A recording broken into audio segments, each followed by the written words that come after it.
of Fox Sports. We are Fox Sports. We are St. Louis.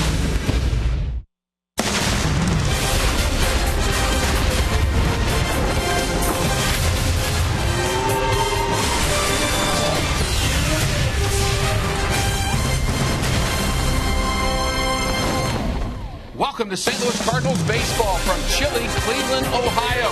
Interleague play continues. The Cardinals take game one of a three-game series here last night behind Lance Lynn. Glad you're with us. Rick Horton with Al Raboski. We've talked, Al, a lot about the pitching this season for St. Louis, but certainly the offense has upheld their part of the bargain. They lead the National League in hitting. In fact, it's Arcia in the driver's seat, what the Cardinals have done with 2 outs. Well, the Cardinals have a great trend. They're hitting a lot of runs with 2 outs. Matter of fact, all the runs last night, 8 of them came with 2 outs. That's a manager's nightmare from the opposing manager because he thinks he's going to get out of an inning and all of a sudden a big blow like Holiday delivered last night. Very good pitching matchup here in Game 2 of this series. John Lackey and Corey Kluber. Lackey, certainly a lot of experience against the Indians from his American League days. Inching closer to first pitch. We'll be back after this.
Affecting the 2015 Cleveland Indians. The prediction that the Tribe would win their first World Series since 1948 behind Cy Young Award winner Corey Kluber and All-Star Michael Brantley. Brantley has lived up to his part of the bargain, but it's been a struggle for the Indians and Kluber. Well, Kluber is 0-5 with an ERA over 5, and the team has lost every one of his 7 starts. One of the problems is the ball is up in the zone. He's a sinker baller. It's not sinking. It flattens out on his breaking ball, and he's been hit hard. Johnny Peralta in the lineup tonight, the only Cardinal that has seen Kluber in the past. Indians, Cardinals, interleague play next.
Brought to you by Budweiser. Still brewed the hard way, this Bud's for you. Save big money at Menards on all your home improvement needs. And visit your local Mid-America Chevy dealers for great prices on our all-new 2015 vehicles today. Jim Thome, statue outside Progressive Field, Cleveland, Ohio. Game 2 of a 3-game series. Interleague play. Temperatures under 50 degrees tonight. And it certainly played a role here last night. See if the pitchers can handle these bats. Corey Kluber off to a slow start, Al, that you mentioned in 7 starts. No doubt about it. The Indians have lost all 7 of his starts. Corey, the reigning Cy Young in the American League, has lost 5 straight decisions. And his first pitch misses high. You mentioned a sinker ball pitcher for Kluber, who's had a hard time keeping the ball down in the zone. Yeah, it makes it really troublesome. And the one thing they say that, clubs make adjustments on you. A lot of teams are attacking him early.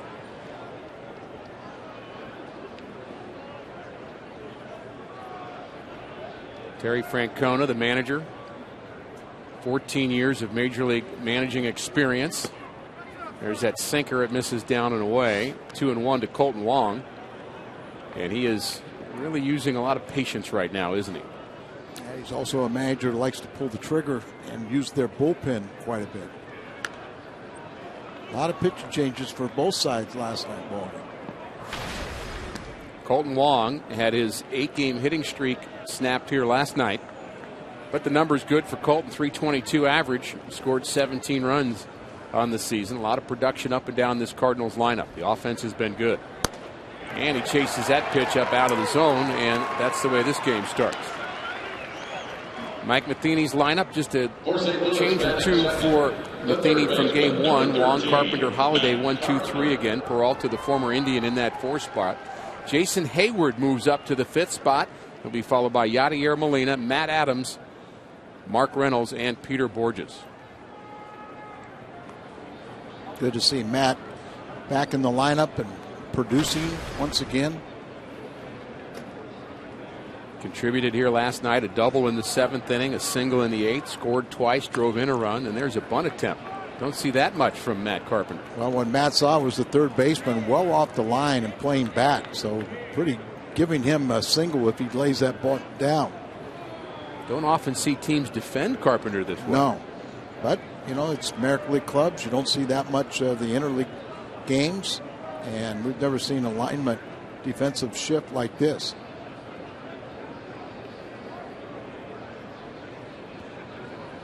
Leads the National League with 15 doubles. And really just does everything right offensively. He gets on base, has a good eye, has the ability to hit with power, average.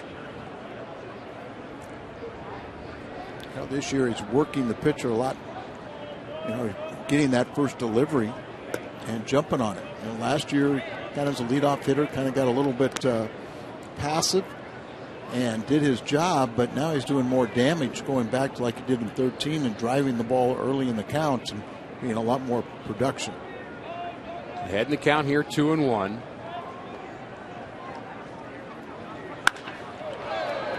Fly ball deep center field. And back goes Michael Bourne, former National Leaguer, and he puts that one away.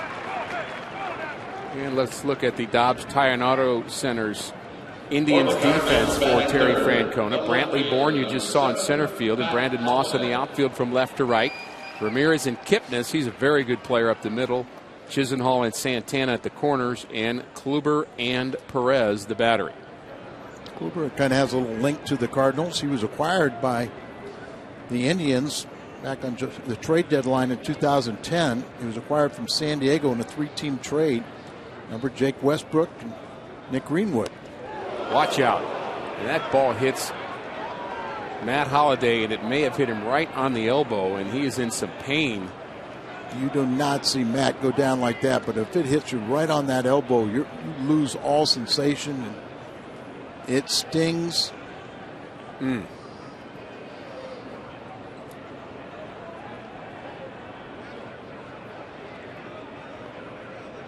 Pound for pound, as tough a player as you're ever going to be around, Matt Holliday, and that's Chris Conroy out with him. Mike Matheny standing by anxiously.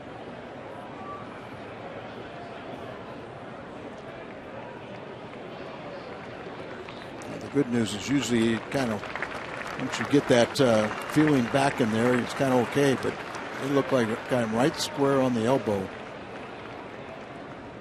Trying to get some feeling back in your hand.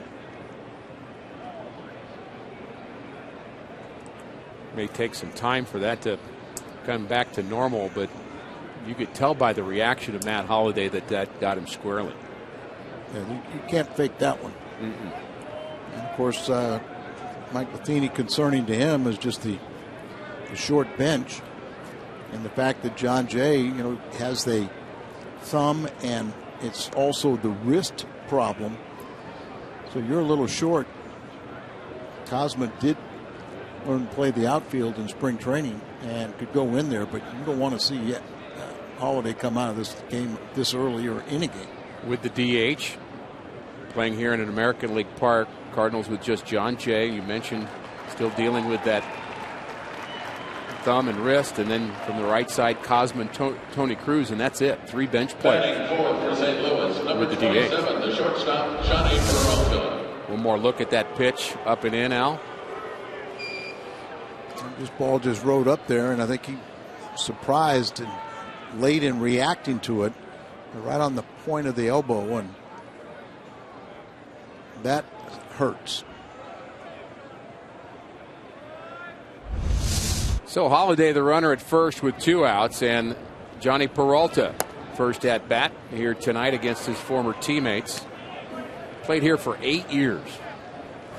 So a lot of memories, I'm sure, for Johnny coming back to Cleveland.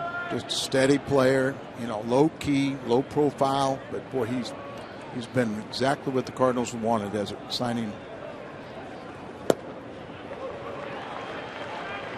I was mentioning that Kluber went from San Diego to Cleveland, and the Cardinals got Jake Westbrook and Nick Greenwood, and Ryan Ludwig went to San Diego.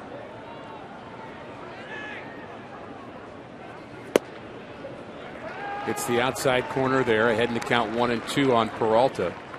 And really last year for Kluber, just a magical season. 18-9, 2.44 Cy Young. Al, his first full year as a major league pitcher at age 28.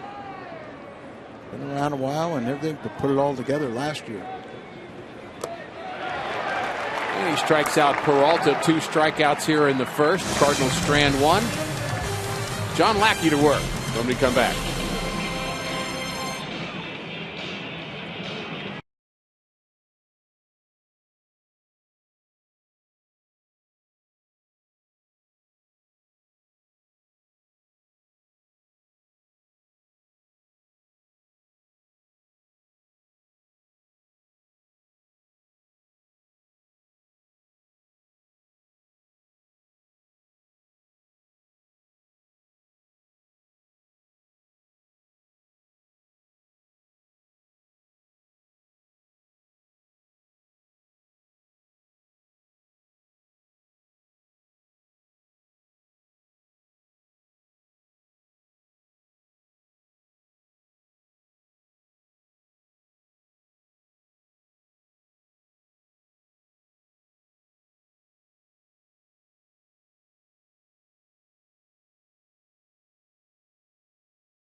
Indians. The Cardinals trying to win their first series ever against the Indians. Got off to a good start with a win here last night. The Indians batting order: Jason Kipnis, followed by Santana and Brantley. 1, 2, 3. They're a handful.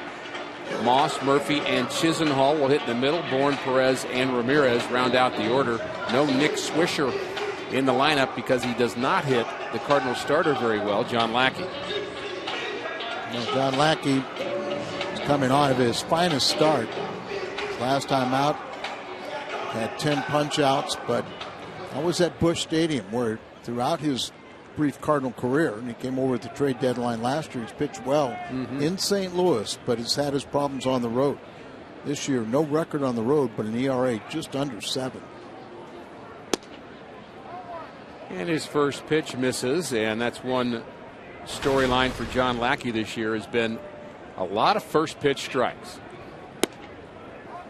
And behind 2-0 on Kipnis, who is 10 for his last 18, 13 multi-hit games for Kipnis.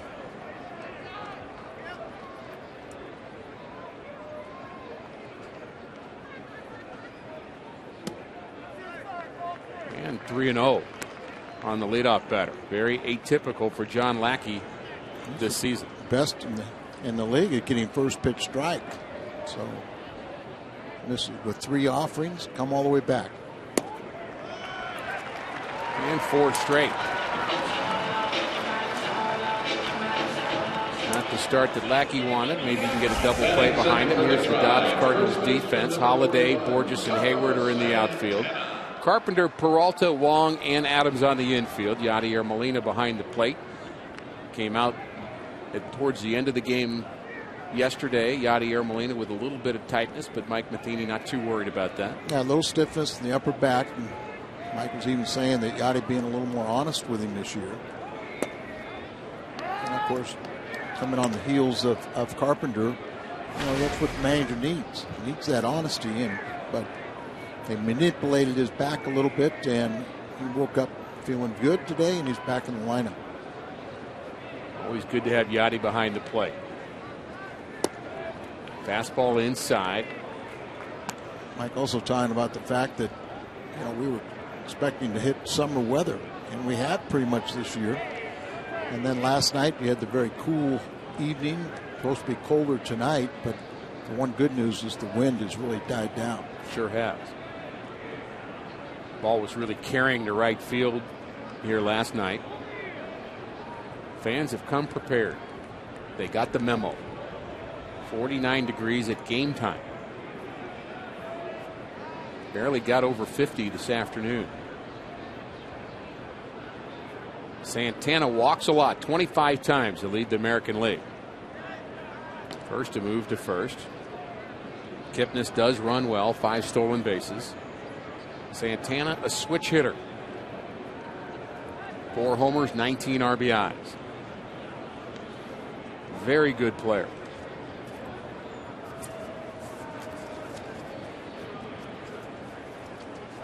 The 1-1. Tap foul. Well, we talked about this Indians club here last night that Lackey's faced quite a bit. Terry Francona did a nice job with them a year ago, had them kind of in the hunt the year before that, playoff team in 2013, but their heyday really was in the mid-90s to the early 2000s.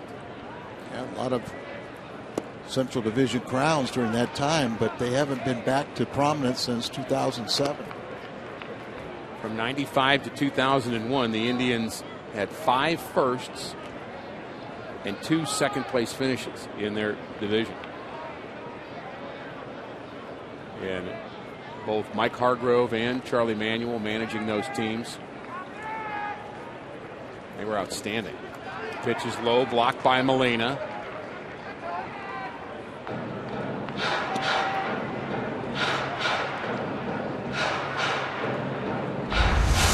Look at that delivery on our Missouri Lottery Fox Tracks. Good block. You put that glove down and between your legs to block that hole, and use your chest protector and your upper body to smother the ball and keep it in front of him. Lackey not looking comfortable at all yet. 3-2 on Santana. Will they run Kipnis? Not going. The 3-2 pitch is inside, and back-to-back walks for John Lackey.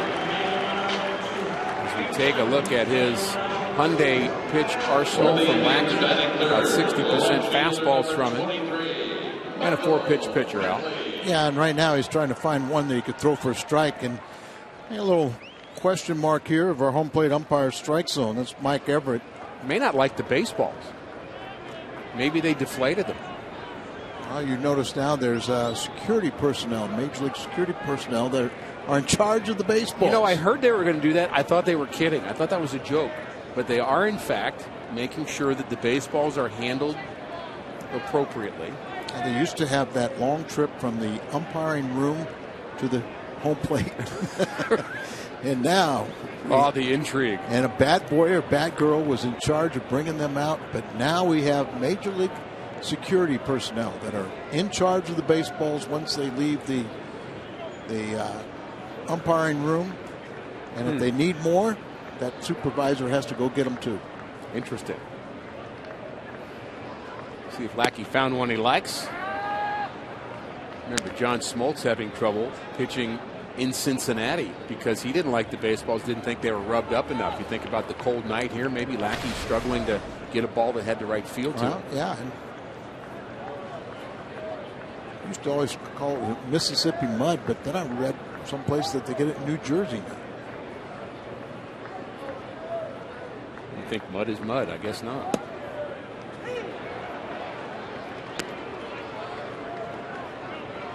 Head in the count 0-2 on Brantley, who's probably their best hitter. Oh, I think so. And he's just a good all-around player. Silver Slugger Award winner last year.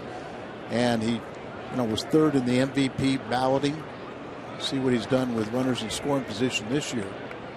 So, and we talked last night, it's so tough to strike him out. And then Lance Lynn got him to strike out in the first inning. The 0-2 is a call third strike on the inside corner. Brantley not happy with the home plate umpire. Well, we've seen 2 strikeouts in 2 games in the first inning for Brantley, and coming in, he only had 3 strikeouts in 105 plate appearances. But that one's good. Pitcher's pitch right there, and Lackey got what he needed to strike out. It's a tough competitor. Lance Lynn had 9 strikeouts last night of Tribe hitters, and Lance Lynn did not give up a run. First pitch is a strike on the outside corner to Moss. And this Indians team typically does not strike out very much, other than Brandon Moss, who had a rough night at the plate. He struck out his first 3 times and stranded a lot of runners. What will he do here? It's his ball hard to right. Back goes Hayward. He's not going to get it. Off the base of the wall. Hayward gets it in quickly over the head of Wong, and 1 run will score. And the Indians on the board. A long single for Brandon Moss. 1-0 Cleveland.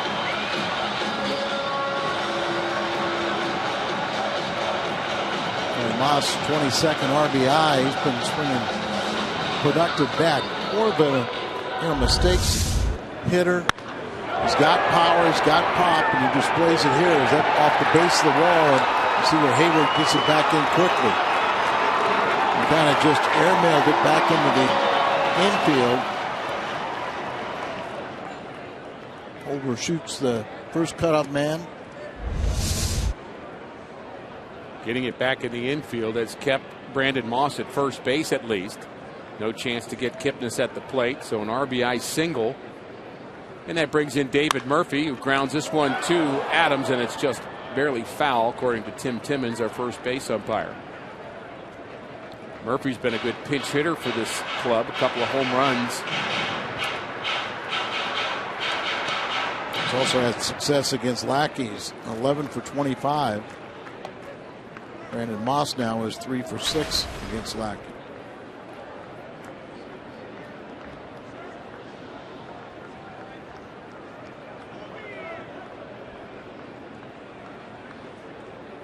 Molina sets up outside, and he hits his spot. Murphy fouls it back. Lackey needing a double play here. And really caused his own trouble by walking the first 2 batters this inning. No doubt. But he can minimize the damage with 1 good pitch here to the designated hitter, David Murphy.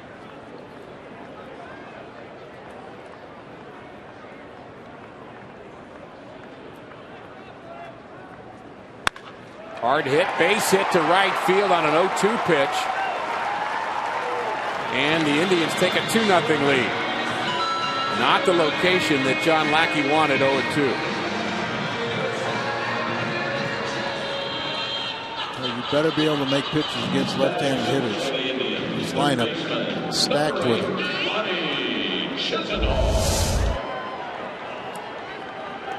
Didn't get that one far enough away. Goes into right field, and they have a 2-0 lead.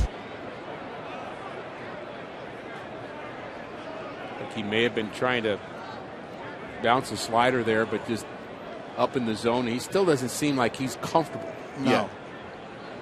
That's why he just looked at the baseball right there. Exactly.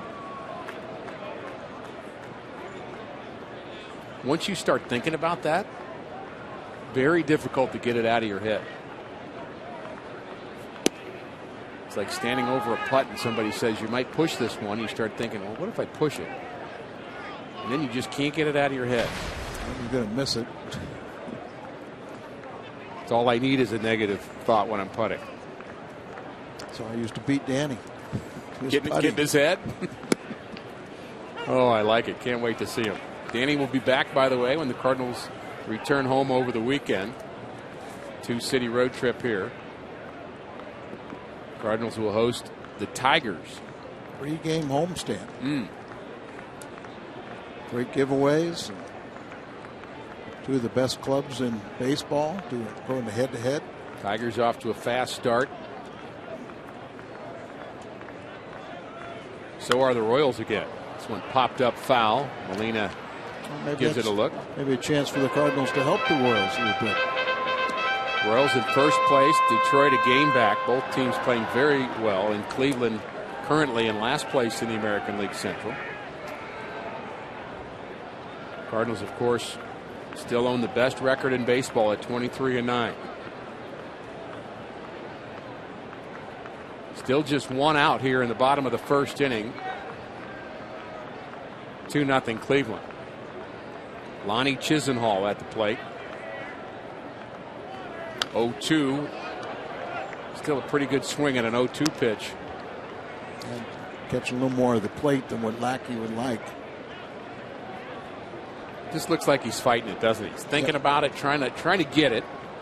And you just hope a lot of times you do this in the first inning, but you sit down, kind of regroup, and you go down and shut them out after that. 0-2 pitch hit on the ground to the left side. Carpenter to second. Quick turn by Wong, but not in time. As Chisenhall runs well. That ball not hit quite hard enough. And that gives us a chance to look at our Toyota keys to the game. Lackey's going to be opposed by Corey Kluber. A Kluber factor. He doesn't have Gomes. He doesn't have his catcher. And they really worked well together. But since he's got Perez, Kluber is 0-5 with an ERA over 6. And I've been told that one of the reasons why teams are having a lot of success is they're attacking Kluber early in the count, not letting him get ahead. And teams are batting over 400 early. Enjoying the early lead. And we look at Yan Gomes, the catcher who worked out today. We were here early and about 2:30. He was throwing to every base with Sandy Alomar, their first base coach and former catcher. He looked pretty healthy to me.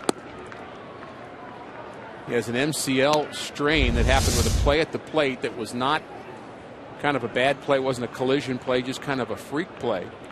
But he was out here early working. And very good offensive player, and clearly Kluber misses him some. And he had an ERA in the 2s when he was catching him. His first couple starts were pretty good, but after that, recently, as I said, the ERA over 6. Michael Bourne having a hard time getting the playing time he's used to because there's been some production in the outfield here in Cleveland. Brantley has been the best, but David Murphy off to a good start, and he's been hot lately. Brandon Moss very dangerous, as we saw already in this inning. Terry Francona went around to everybody yesterday and started talking about, hey, bear with me, have patience, you get your turn, but I've got too many good bats going right now for all the positions. 1-2, just a bit outside. 2-2 to Michael Bourne. And we know Bourne's got that phenomenal speed, and he's a stolen base threat, so keep him off the bases. Signed a 4-year, I believe, $48 million contract to come to Cleveland as a free agent. Lackey trying to minimize the damage here in the bottom of the first. Has his sign and the pitch. Fly ball center field. Back goes Borges.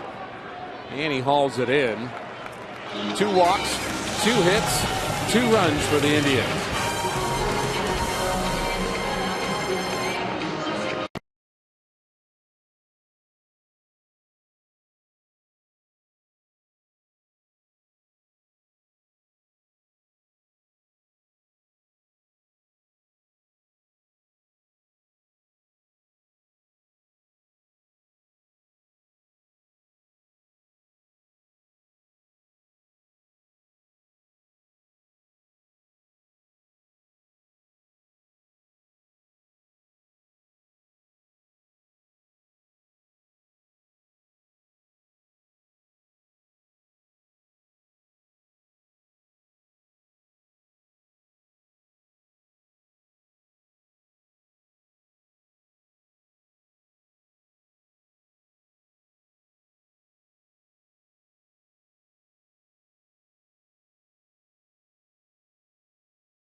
Thanks, Pat and Gary. A lot more conversation in between innings between our home plate umpire, Mike Everett, and Mike Matheny about the baseballs.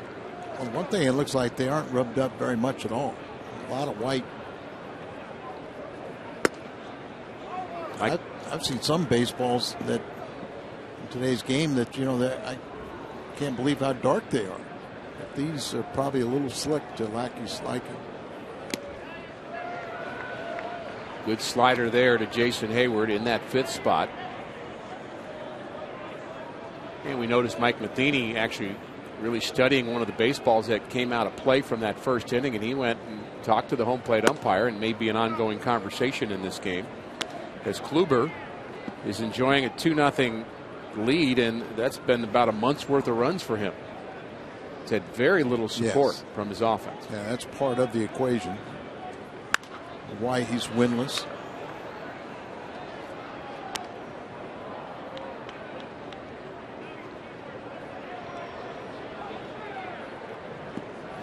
At the end of the inning, remember, as a fly ball to Borges, Lackey interceded, took the ball away from Borges. He handed it to Mike Matheny to further his argument.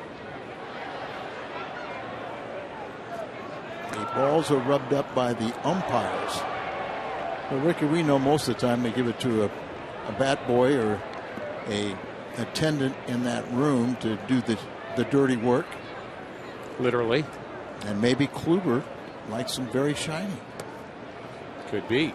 So that was the case with John Smoltz the day he was with the Cardinals, and he was pitching against Arroyo, who likes him that way. He liked the ball sailing a little bit, so he liked it. You get the ball right out of the box. Al, we know they tend to sail, but you don't have quite the same command with them. I believe Chris Carpenter also was complaining about balls and the lack of, well,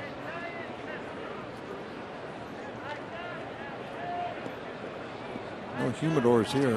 No. Sure, we got plenty of mud. Another strikeout. This time it's Jason Hayward. 3 strikeouts already for Corey Kluber. And let's look at his Hyundai pitch arsenal. Well, you see right there, it says 3.7% fastballs. Well, you put his sinkers in there, and you're talking about nearly 50% of fastballs that he throws. The slider is more of a pitch, but everything has kind of been up. It's over the middle of the plate. He's not controlling the strike zone. You mentioned not much run support. He's also had some porous defense behind him too. And it's strike 1 to Yadier Molina late on that swing. 8-game hitting streak quietly for Yadi, who's been very consistent, if not spectacular, on the offensive side. He does have 15 RBIs, has some clutch hits, and the average at 276. And they jam him with that delivery. And Michael Bourne one-hands it. Kluber has been very tough in interleague play, where he's 7-1 with an ERA just at 2. 58 strikeouts, 6 walks in 8 career interleague contests. Matt Adams will look for the first Cardinal hit here tonight. He snapped an 0 for 21 here last night with a 7th inning base hit. His average at 252. Dropping to the 7th place in the Cardinals order. And the reason he went from 5 to 7 is you want those left-handers both in front and behind of Molina. You don't want them together in the lineup, so it's one or the other. And Mike Matheny deciding to bring Hayward up a couple notches. Yeah, it hasn't held true today, but lefties have hit Kluber at a 341 clip this year. 4 lefties in the lineup. Long, Carpenter, Hayward, Adams. 8 left-handers in the Cleveland lineup. Fly ball left field. Brantley has it. Quick 1-2-3 inning for Kluber. Al Roboski's going to go rub up the baseballs. We'll be back.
To replace Matt Holliday, who got hit on the elbow by a pitch in the first inning.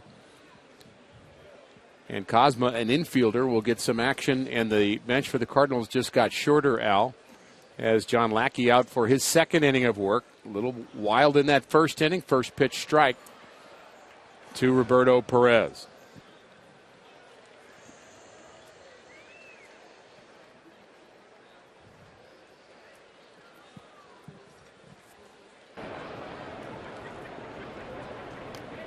And that one gets away. Rick Horton, Al Roboski, and Jim Hayes with us here from Cleveland. Jim, you've got some news on Randall Grichuk. Yeah, hopefully he's getting closer. Grichuk, as you know, is in Jupiter at extended spring training, working on his timing and through a lower back issue. Grichuk went 2 for 4 on Monday, had a scheduled off day yesterday, then went 2 for 4 today. Told me via text the back feels really good. He had experienced some tightening in his back during the flight down to Florida and backed off for a day. Since then, no problems. Says his timing is coming around. I'm told the Cardinals are very happy with his progress. John Mozeliak said earlier this week that Grichuk could skip a minor league rehab assignment and come straight back to the big club. No word on that, Rick, but Grichuk is getting closer, and that's some good news. And Jim, Grichuk clearly a guy that could help this Cardinals team. We talked about their short bench, so the idea may be that they could just add him and perhaps move a pitcher at some point. Yeah, and it was less about the back issue and more about Randall getting his timing. That's why they sent him to extended spring, and apparently that's going well. Again, no word on what the next step for Grichuk will be, but he seems to be getting awful close. Yeah, if everything was perfect, you'd like to leave him there for about a week and give him a fair shot to get that timing back, but maybe of concern with Holliday having to leave this ball game. Got hit on the elbow, and I'm sure that started swelling up. And Cosma is out there in left field with Jay still not perfect, 100%. Well, I think pretty clear that John Jay is still not 100% if he's not in there now. Exactly. It would be a natural move to put him into center field, and he's been certainly available. And with John Jay dealing with his thumb and his wrist issue, not the best of weather to be kind of pushing. True. You know, I mean, it's all adds up, but you got to play these games. Yeah, exactly. And Cosma, who, you know, you knew in spring training was going to have to play some outfield and prove that he can. He's a good enough athlete. But also, you know, he's playing under these cold conditions, too, for the first time. That's a little different than playing in, you know, the mid-'80s. Ground ball right side. Roberto Perez is now 0 for his last 18. As Matt Adams takes it himself. little better start to this inning for John Lackey. I know a frustrating first inning for him. High pitch total, he's already at 36 with just one out here in the second. But he's the kind of guy that kind of get it out, move on, get it together. Veteran pitchers can do that. Nope, nothing's going to surprise him. And, you just know what your responsibility is. You have an offense that is very capable of coming from behind. So just go out there and put up zeros from this point forward. Hard hit to left field off the bat of Ramirez, over the head of Cosma and all the way to the warning track. So good power the other way by Jose Ramirez. Cosma playing him shallow, but that ball was stung by the switch hitting Ramirez. I'm sure that's where they wanted him to play. And Ramirez, the youngster, really struggling the shortstop. See how shallow Cosma is, and so that first ball gets over his head. Playing back, the ball probably would have been over his head. One out double for Ramirez. Third hit for Cleveland, and back to the top of the order in Jason Kipnis. This is where it gets tough when you get to this part of the order. Kipnis can flat out hit. Santana, a good on base guy, and Brantley, one of the game's best right now.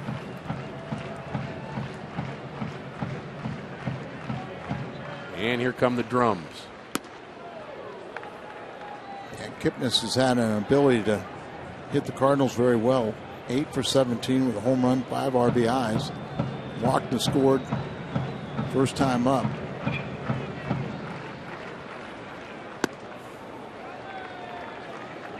Two and 0. Lackey is 8-8 in his career against the Cleveland Indians with an ERA under 4. And for his career, 36-year-old right-hander is 154 and 118. So he's been a winner. And one of the better postseason pitchers. A lot of experience, closed out 2 World Series. There's a strike at the knees. And you might say postseason weather going on here tonight. Yachty set up outside, then jumps over the middle. Off-speed pitch. There's a strike went across the plate. Just caught it low.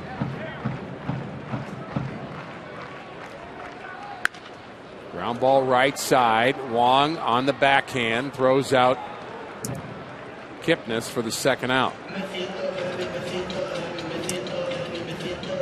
Watch every out-of-market game live in HD with MLB.TV Premium, #1 live streaming sports service.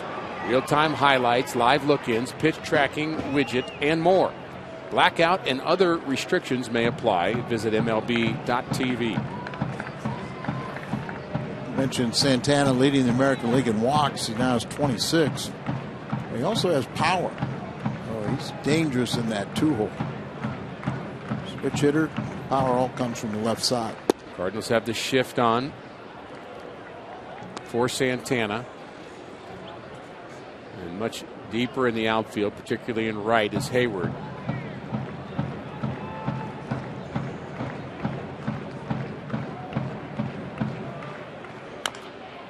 There's a ground ball, maybe off the foot of Santana. And, the way Kluber has been going, Al, it's a matter of time for him. You're a Cy Young Award winner one year. You're not going to be 0-32. I mean, he's going to figure it out at some point. And, of course, from the Cardinals' point of view, you hope you kind of get him while he's down. But at some point, he's going to turn around and start getting better. And you just, again, if you're a Cardinal fan, hope that day is not today. And if he goes out there and throws the ball well, it just makes your job tougher. But I think the Cardinal offense still feels that they can do some damage against him. I always felt that, Kluber's facing everybody in the Cardinal lineup except for Peralta for the first time. I always felt that first time the advantage is to the pitcher. I would agree.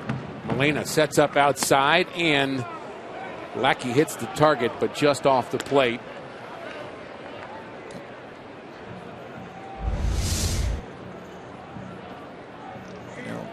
Santana's not, with all those walks, he's not going to chase those balls that are off the plate. You have to throw strikes to him.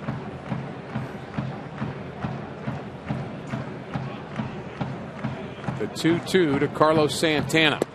Breaking ball. Did he go? No, said the third base umpire Tim Welke. He's the crew chief.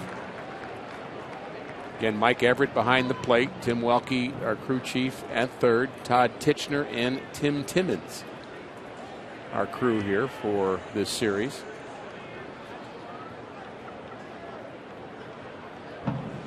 Ramirez the runner at third. Sparse crowd here at Progressive Field.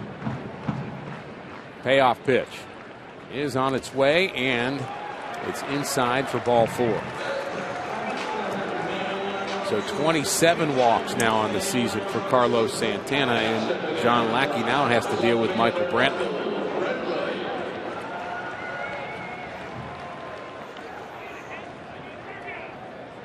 Well, it worked out fine in the first inning, but not the smartest thing to do. A good all-around player, hitting .362 at home, .462 with runners in scoring position. In his 11-game hitting streak, he's hit just a shade under .400.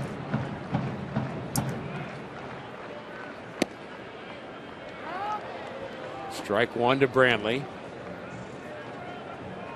Actually looked at all 3 pitches. Last plate appearance.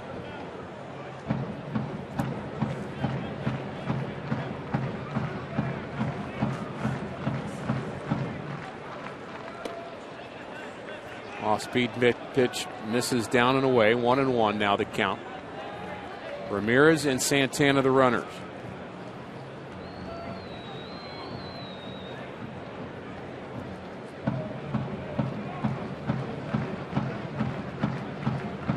Brantley, .462 with runners in scoring position. And he shows his good eye. And we've mentioned very difficult to strike out. He has an 11-game hitting streak. Third in the American League in hitting at .347. Last year he was third in the MVP with a .327 average, 27 home runs, 85 RBIs.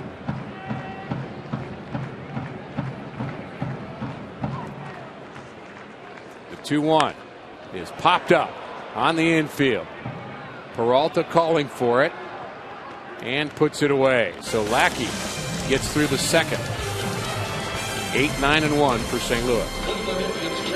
Presents 50-50 raffle drawings during all home games.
Cardinals baseball on Fox Sports Midwest is brought to you by Infinity. Visit your local area Infinity retailer for a test drive today. Cleveland, Ohio. NBA game here last night. The Cavaliers victorious. Big party in the streets here last night as they beat the Bulls and went on up 3-2 in that series. Party in the street, huh? I went home, went to bed. Well, we there partying. We walked back different directions, I guess.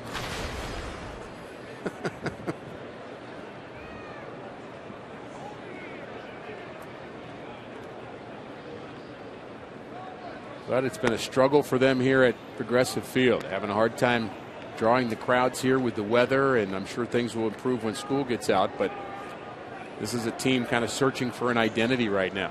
When the stadium first opened up, they had 400 plus sellouts. Couldn't find a seat here. But falling on some hard times, and the weather hasn't been the most conducive to sitting out there. Really windy last night along with the cold. Mark Reynolds swings through a high delivery. And that's 4 strikeouts through the first 8 batters for Corey Kluber. The center fielder, Peter Borges. There's the breaking ball and an empty swing. They know all about Reynolds. He played here in, I think it was 2013. Rick Manning was telling me they're one of their broadcasters, an outstanding outfielder in his playing time. Couldn't believe it when Reynolds went to right field with that base hit yesterday. So we never saw that. Well, as Jim Hayes talked with Reynolds in our pregame show, he's really working on making some adjustments with John Mabry and trying to be more of a complete role player, bench player, pinch hitter, and depends on what the situation calls for. Peter Borges, by the way, getting a lot of action with John Jay being hampered a bit by his injury, and now Matt Holliday, if you just joined us, was taken out of this game, was hit by a pitch on his elbow in the first inning. So now Cosma getting some time in the outfield. But Borges has kind of made it less of a problem because he's off to a fast start. And because of that, he's getting a chance to swing the bat a little bit. Batting .308 on this road trip, 4 for 13. That's the only way you get your timing, is get some playing time.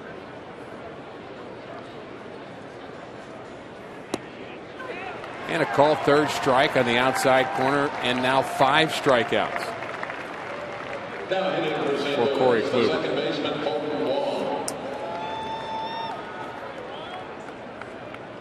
And back to the top of the order, and Colton Wong. He struck out to lead things off for St. Louis.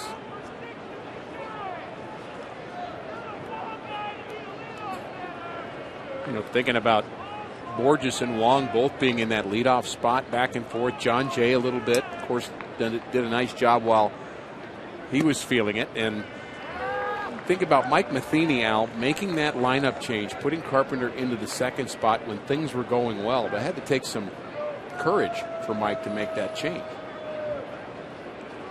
Normally you think of that as kind of a panic move, or wait a minute, we got to get things going. But he just felt like it was the right time to try Carpenter there. Well, I think Carpenter is the guy that can hit in any spot in the order, so it was really designed to kind of get Jay going. And it had worked. John Jay was doing a good job there, and then, as you said, with the injury, then Borges got a chance to do it, and he's responded. Kluber trying to strike out the side. Ahead 1-2, and a foul straight back just below us.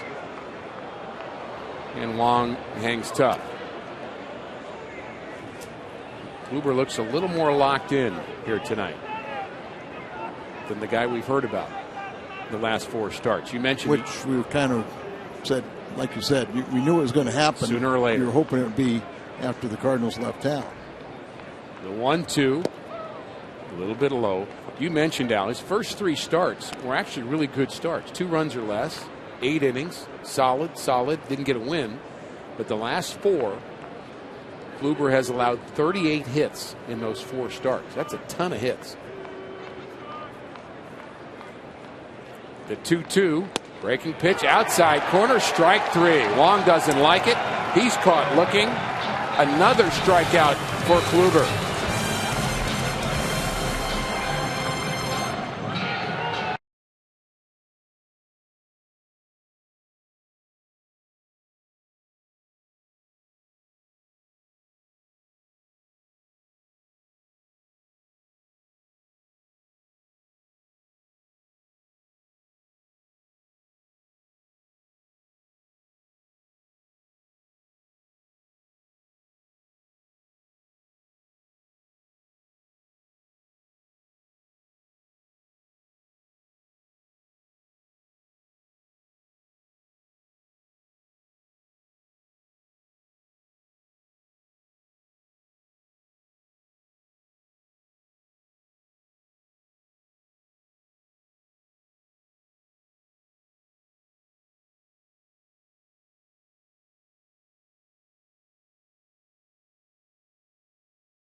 (1958) on this date, the greatest Cardinal of them all, hit number 3,000 in Chicago for Stan Musial.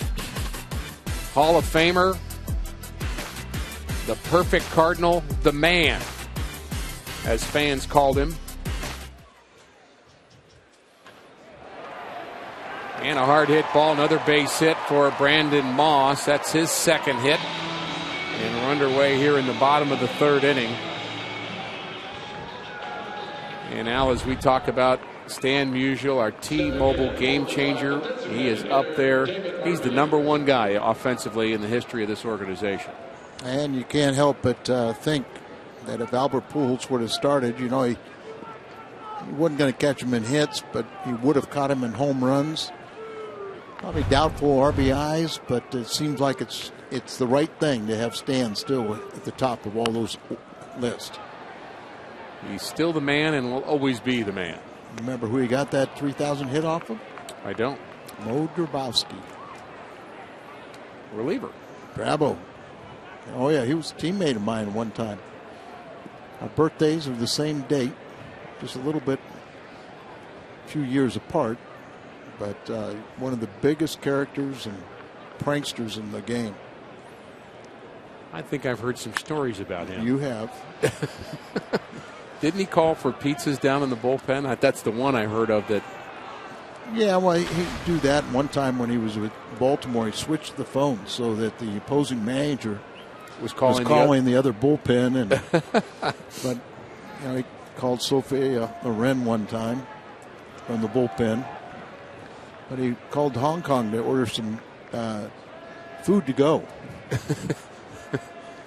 And he's on your birthday, and now I'm getting it. True. He should have been left-handed, but he was right-handed. He was a good pitcher, too.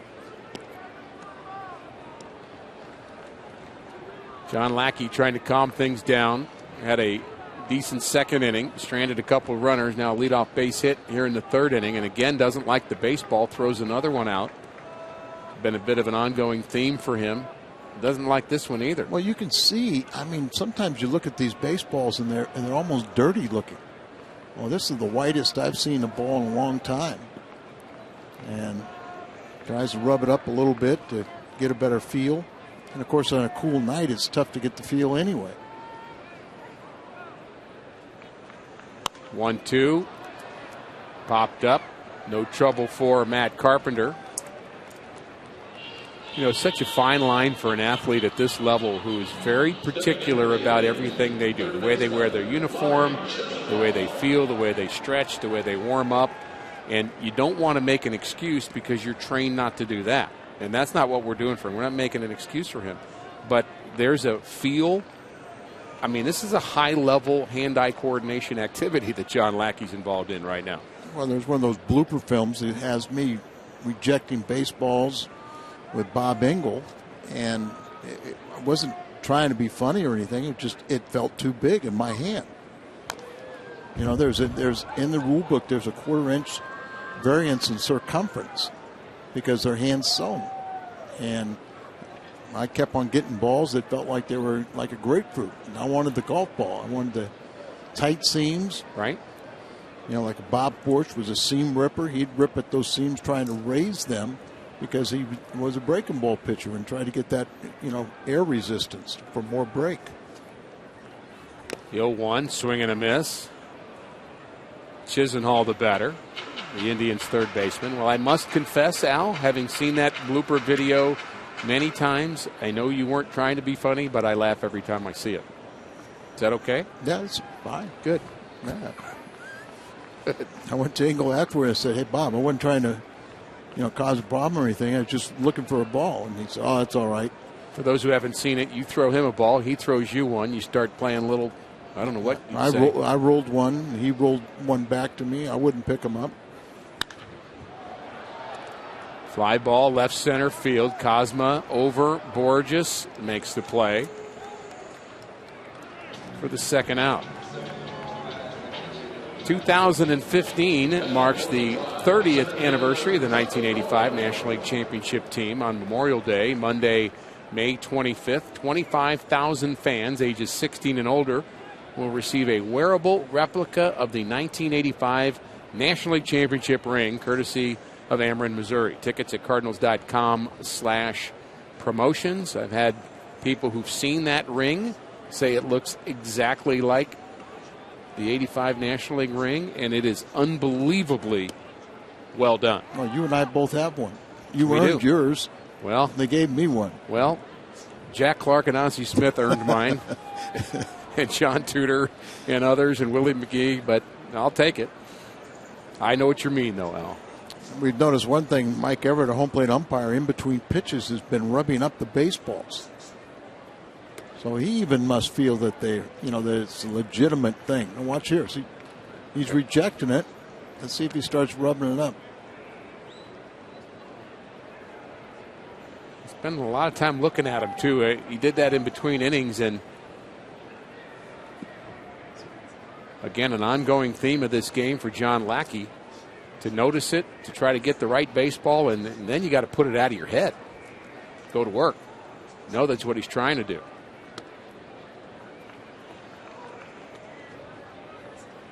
John, just drop it, kick it with your foot a little bit, and then start rubbing up a little extra of the mound dirt on it. You could tell he was going to his wrist at one point, trying to maybe get some sweat. But it's tough to sweat a night like this. Agreed.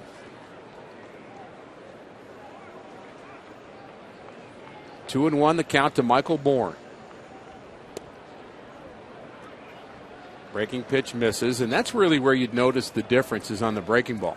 Right. And such an important pitch for John Lackey to have that good command and that sharp slider. Kind of have the feel to pull down on it. With a 6 o'clock start, you can see how the first baseman could have trouble with the sun.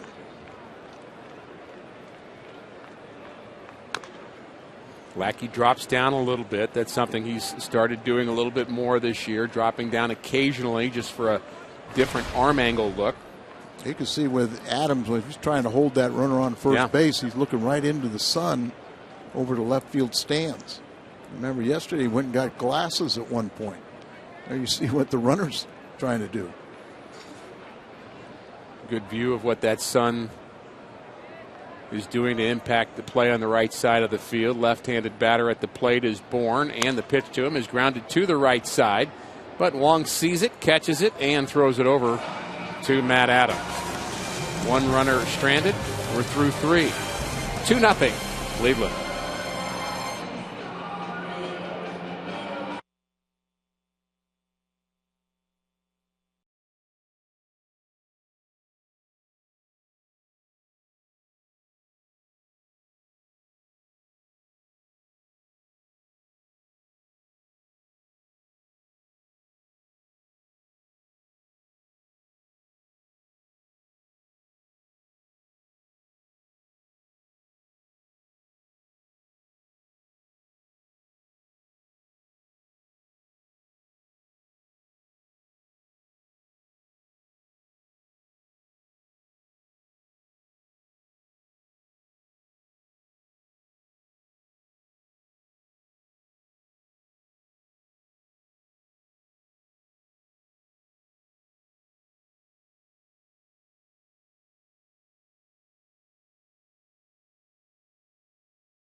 First hit. Celebrate the kickoff to summer by watching the Cards take on the Dodgers and by sprucing up your yard. Friday, May 29th, 25,000 fans, 16 and older, will take home a Whitey Herzog Garden Gnome. Tickets at cardinals.com/promotions. Carpenter, Kozma, and Peralta to face Corey Kluber, who has been very tough through 3. 6 strikeouts. And the only base runner, Matt Holliday, who was hit on the elbow by a pitch and was forced to leave the game an inning later. 2-0. Carpenter flew out to center. Indians with 2 runs in the bottom of the first inning on 2 hits, but the problem, leadoff walks to Kipnis and Santana, who both scored.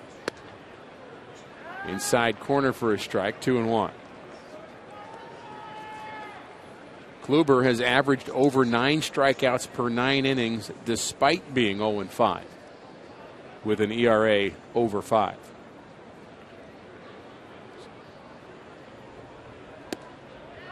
Good slider on the inner half, and Carpenter cannot lay off.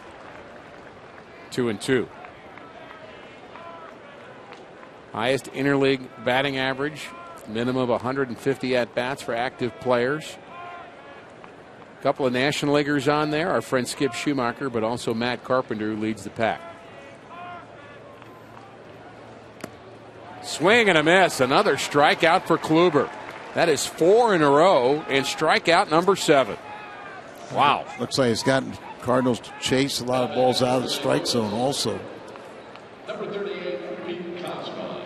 A reminder that Fox Sports Midwest is joining up with Cardinals Care to help benefit reviving baseball in the inner cities. You can help too by golfing in the Ted Savage RBI Golf Classic. That'll be June 9th. Cardinals alumni will join with golfers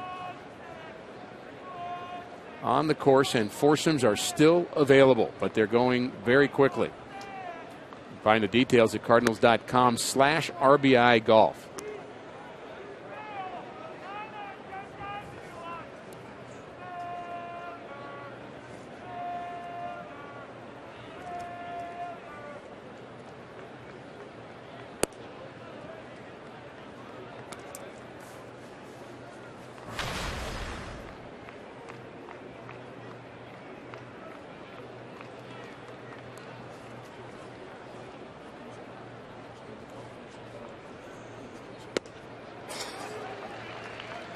Swing and a miss by Kozma. Sun may be a factor, Al, that you mentioned on the right side. Still, 6 o'clock start here in Cleveland. They're trying to do anything they can to kind of attract fans. So really the idea here is to maybe just do something different. That's why they're having 6 o'clock starts, just to gauge fan interest. But as we often see in a lot of parks across baseball, when you start early or have the 3 o'clock games, you deal with the sun. Deal with some of these shadows and things, and they're chasing a lot of pitches up. And another strikeout. This time it's Kozma. And that's 5 straight for Kluber. 8 overall. And we'll look at it on Chevy Fox Tracks. You get a ball up in the strike zone, up above it, and that right up there starts becoming a pitcher's pitch. Down a little bit, and it becomes very hittable. 8 strikeouts. Peralta, a strikeout victim to end the first.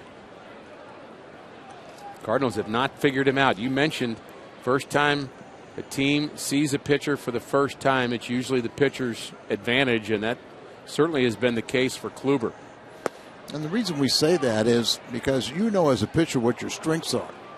And even if your strength matches up against the strength of a hitter, still the percentages are going to be with you. So you throw your game.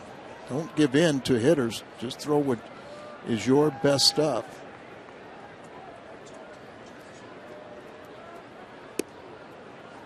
Gets behind in the count. Peralta 3-0.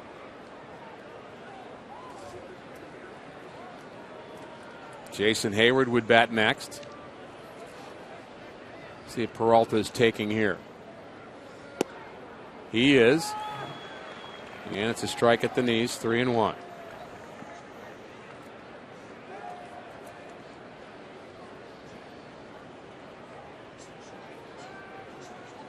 Not just the players dealing with the sun, but also the umpires. And another strike on the outside corner. Well, you could see maybe from home plate is, if a pitcher kind of releases the ball high, that maybe you're looking into that sun that you see up there in center field and right field. You have to contend with that for a few more minutes. The 3-2 to Peralta. A swing and a miss. 6 straight strikeouts for Corey Kluber. Having a day.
TNT, U-verse rewind. It's been all Corey Kluber. 9 strikeouts through 4 innings, including 6 straight Cardinals.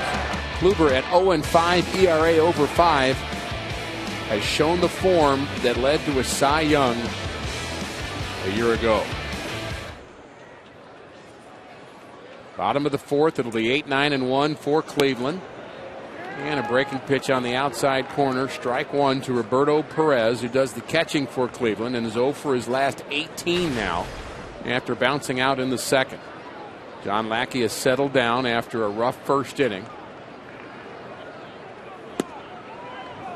And I will be very interested, and I know that Pat Parrish and Gary Bennett will have the post game and will hear the sound from the Cardinals dugout and clubhouse, and be interesting what the comments will be about the baseballs in the early going.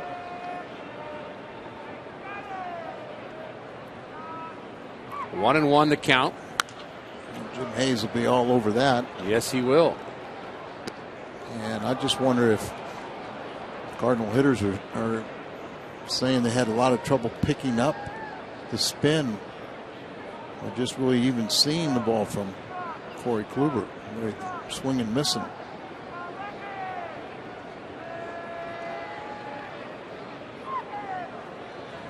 We've already got an assignment for Mr. Hayes. Perhaps he's going to have some more information for us. Rick Horton with Al Raboski here from Cleveland. Game 2 of a 3-game series.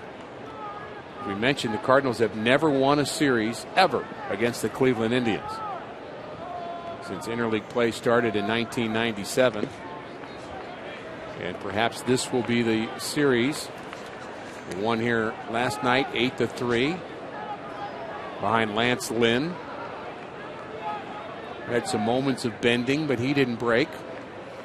4 walks for Lynn. Yeah, kind of a struggle for him on his 28th birthday, but he gave himself the ultimate gift, birthday gift, to win. Full count, and there's a call, third strike on the outside corner. And Perez is caught looking. We said Jim Hayes is in the house, and Jim, where are you? I'm in a booth where it's warm, Rick, because it's very cold out there. I'm not going to lie about that. I was just hoping you were still in Cleveland, and I know you've got some more information. You had a chance to talk to Mark Reynolds. We alluded to it earlier. You chatted with him before the game. Yeah, he's DH before, and I asked him if he'd prefer to play in the field, and Mark told me it's easier to get into the rhythm of a game playing a position. Tonight, however, he was being honest. He told me he's glad he's a DH. He told me that way he can spend more time in the dugout closer to the heating units. He's played in Cleveland before, but he said he was not expecting anything like this. I mean, it's really tough on the players.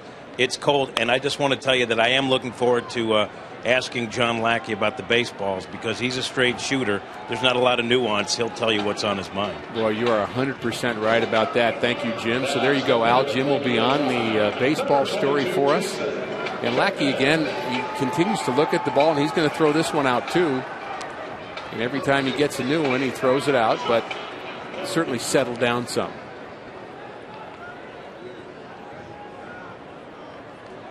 Umpire looks at it, nothing wrong with it, put it back in his pocket, but maybe with exchange of a couple different people handling that ball, maybe it'll get some of the slickness off it. Oh, and he hits him right in the back.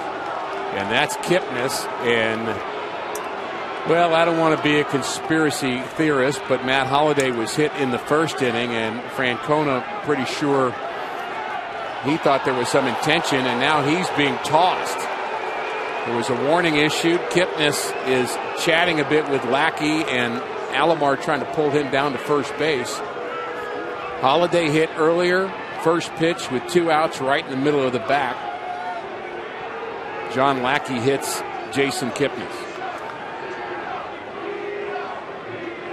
Pretty quick from Mike Everett to issue warnings to both ball clubs.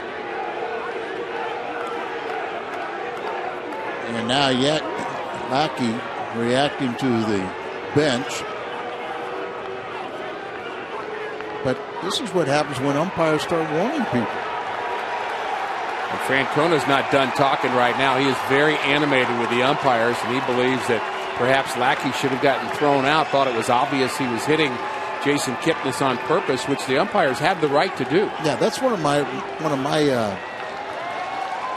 problems I have with the rules, because if you think somebody's deliberately doing it, you can eject him without a warning. Well, here's what happened first. This came early. This is Holliday. He's now out of the game. And first pitch to Kipnis with 2 outs, nobody on, right in the middle of the back. Very small the back, and you do it with 2 outs, and so it kind of looks like you're going to put up an empty frame.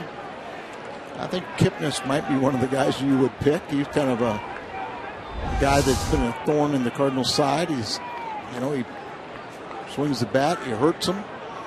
But I think I bet one of Francona's things doing is says, hey, this is a special game going on. And now you've kind of you told my guy who's got a no-hitter going that now he can't pitch inside.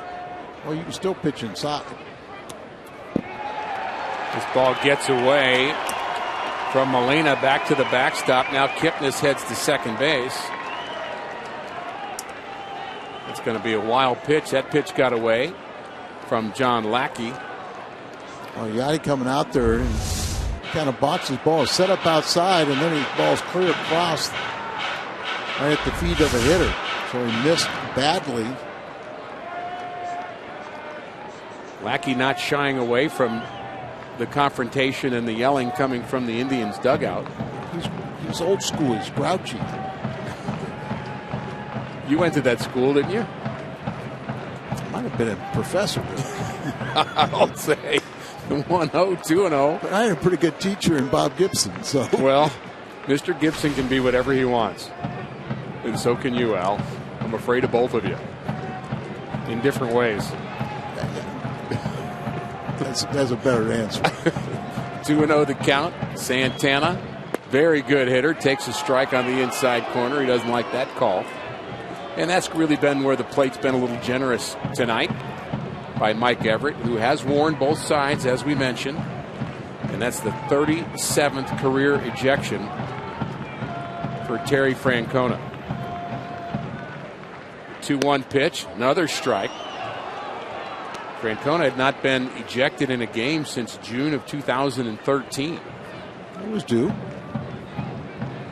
It's a great photo, by the way, of Terry. That's not Brad him. Mills. That's Brad Mills. But Terry and his father, Tito, when he was playing for the Indians. And they had a father-son day here at the ballpark. Tremendous photo on the wall here at the ballpark.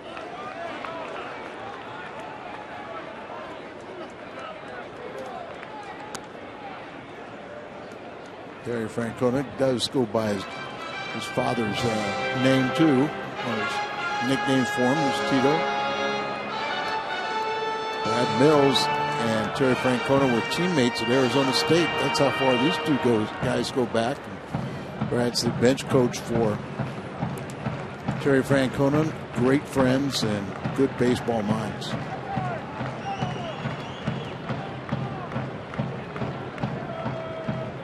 Been a number of father-son combinations to play here in Cleveland. Francona, but David Bell and his 3 generations. Father and grandfather. Ball in the dirt. So another walk for Santana. That's his 3rd.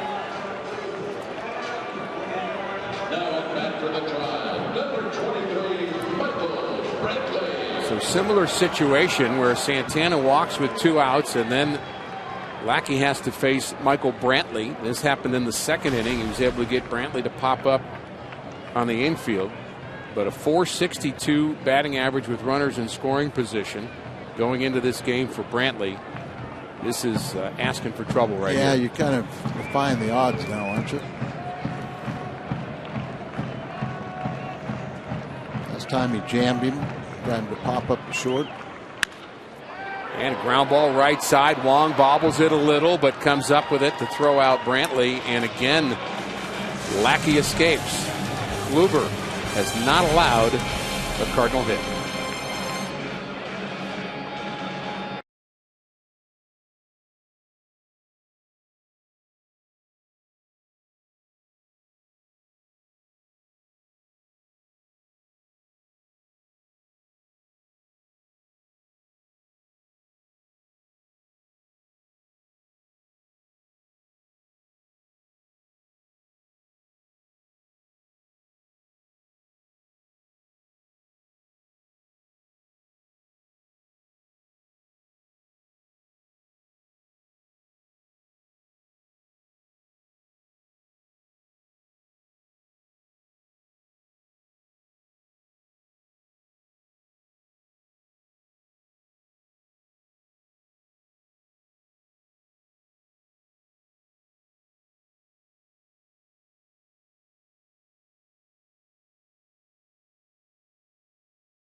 Two 2-0 Indians, top of the 5th. Corey Kluber has been outstanding through 4 innings. He struck out 6 straight Cardinals, and he'll face Jason Hayward to lead things off in the top of the 5th for St. Louis, and he takes ball 1. Hayward struck out in the 2nd.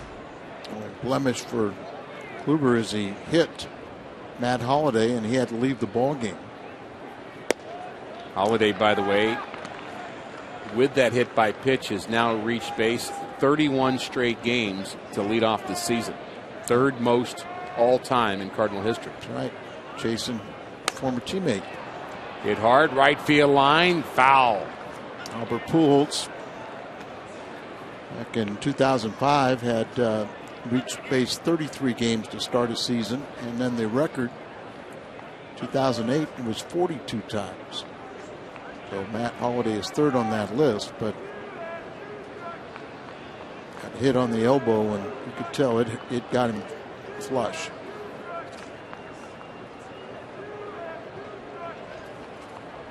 1-2 the count to Hayward. Set up inside, and the pitch is outside and high for a ball. 2-2. Well, we've seen a triple play on this road trip, something you almost never see, and we may be seeing something pretty spectacular here from Kluber. You know, they said that 4-5-4 triple play in Pittsburgh was the first in Major League history. Hard hit to center field, but right at Michael Bourne. And at least it's not a strikeout. Yeah, got to put a ball in play. It's a small victory. Sunday, Al, on May 31st, all kids 15 and younger entering with a ticket are going to get a pair of Cardinals Elite socks to kick off the summer in style. Kids 48 inches and under will also receive a free Six Flags ticket for select dates. And don't forget to grab a frozen treat at Prairie Farms Ice Cream Sundae in Ford Plaza. Tickets at cardinals.com/promotions. Yadier Molina flew out to Bourne his first appearance, and he takes a strike. Just one base runner for St. Louis. Terry Francona has been ejected from this game for arguing the warnings given to both benches after Jason Kipnis hit in the middle of a back by a pitch in the fourth inning with 2 outs by John Lackey.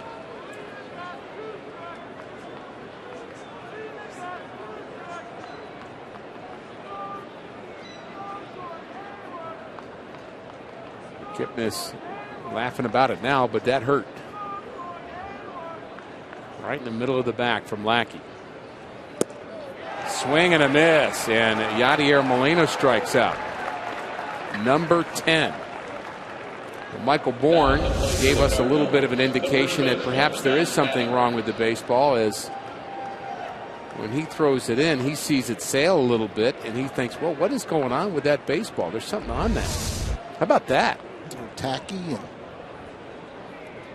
whatever, but Cardinals have struck out 10 times tonight and chased a lot of balls up. I heard that Kluber was pitching up, but he was getting hit with the ball elevated in the strike zone. They're swinging out of the strike zone. You know, I wondered about that specifically when Holliday got hit by that pitch, whether he's thinking this is sinker ball guy, and then that pitch rode up and in on him. Yeah, remember, because he didn't really move. He didn't move much, yeah. He didn't really good point. Expect that pitch up and in.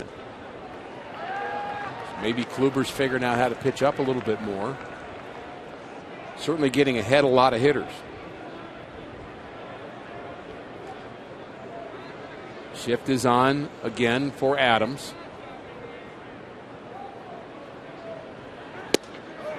Nasty breaking pitch there, 1-2. Yeah, just like a cutter just coming right in on the hands and falling Matt. You know, it's interesting in a game like this, you put the shift on against a guy, you're almost inviting them to bunt, which you maybe shouldn't be doing in a no-hitter. Kind of odd. I've never subscribed to that. I mean, that's okay the enemy. That's the enemy, man. I'm trying to beat him, and if I got to get one hit before I can get 2 hits. I know it goes against the grain of how you play the game, but my object is to win. You need base runners. You need them to cross home plate. So get on base anyhow. You and Bob Gibson say so. I'm good with it. There's a slider on the back door against Matt Adams, and another strikeout for Kluber. That's 11. 2-0 Cleveland.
On tap, always brought to you by Budweiser. Michael Wacha will be starting against Trevor Bauer tomorrow. Coverage begins at 10:30 on Fox Sports Midwest. Wacha has been terrific.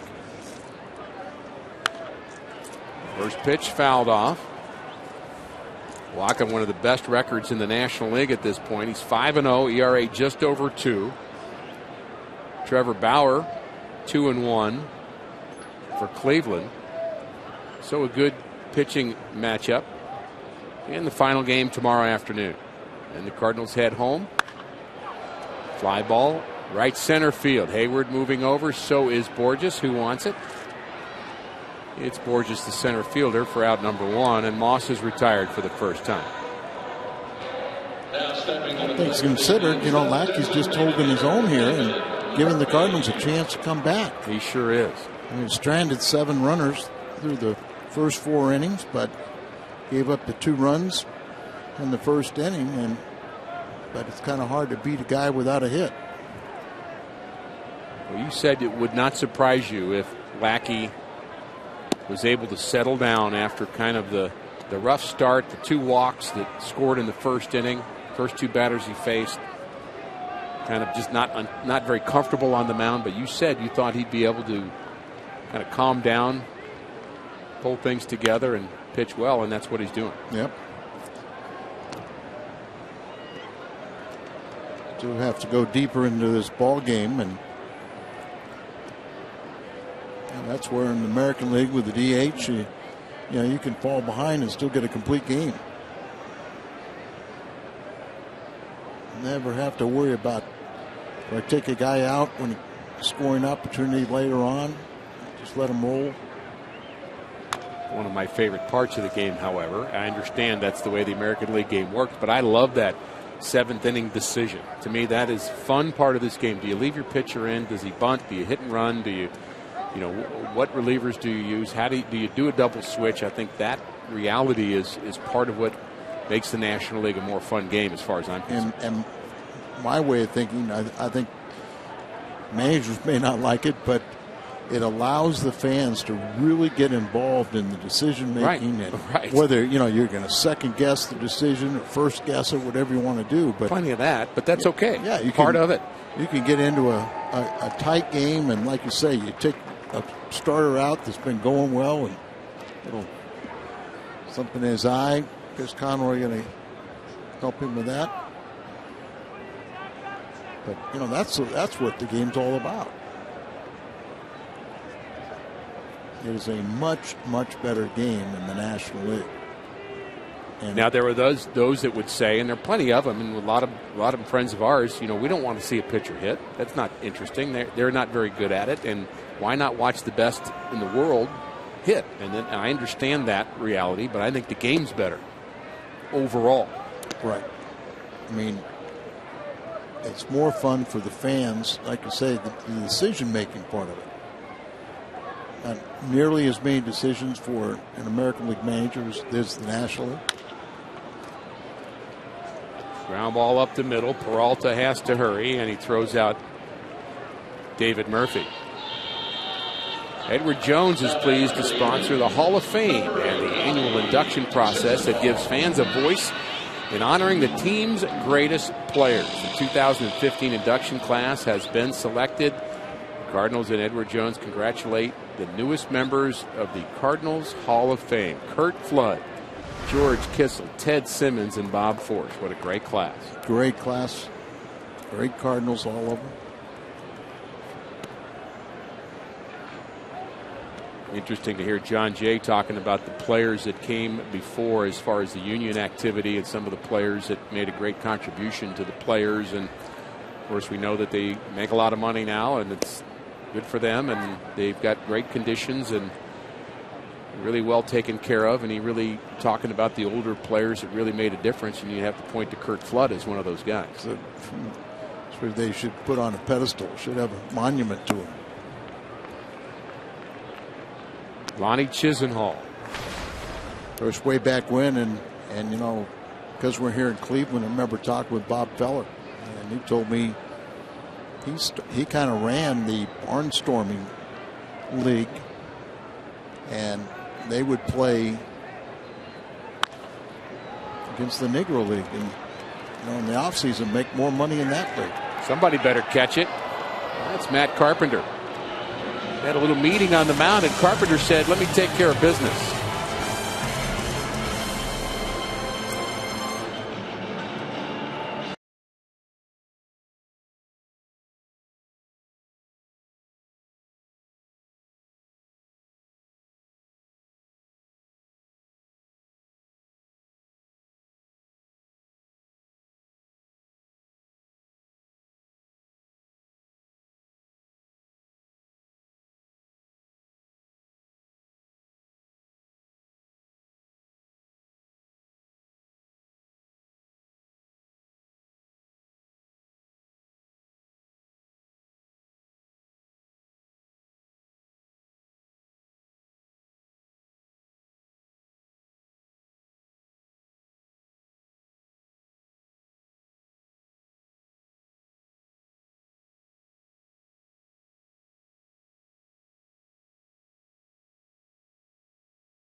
Is the Cardinals' second baseman Colton Wong.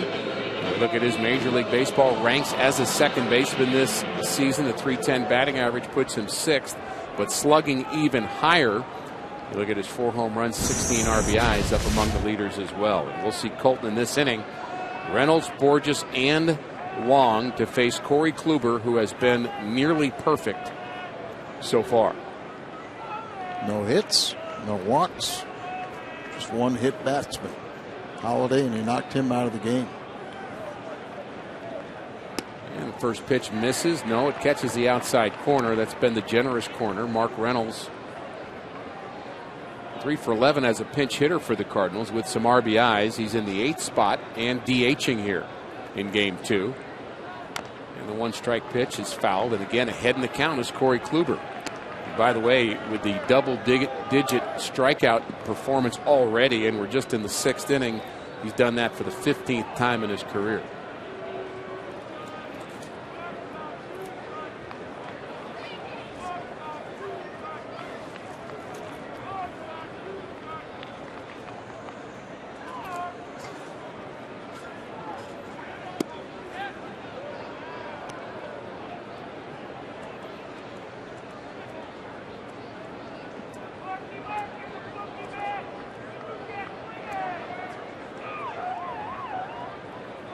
One and 2 the count to the Cardinal designated hitter, Mark Reynolds. He takes that pitch high. In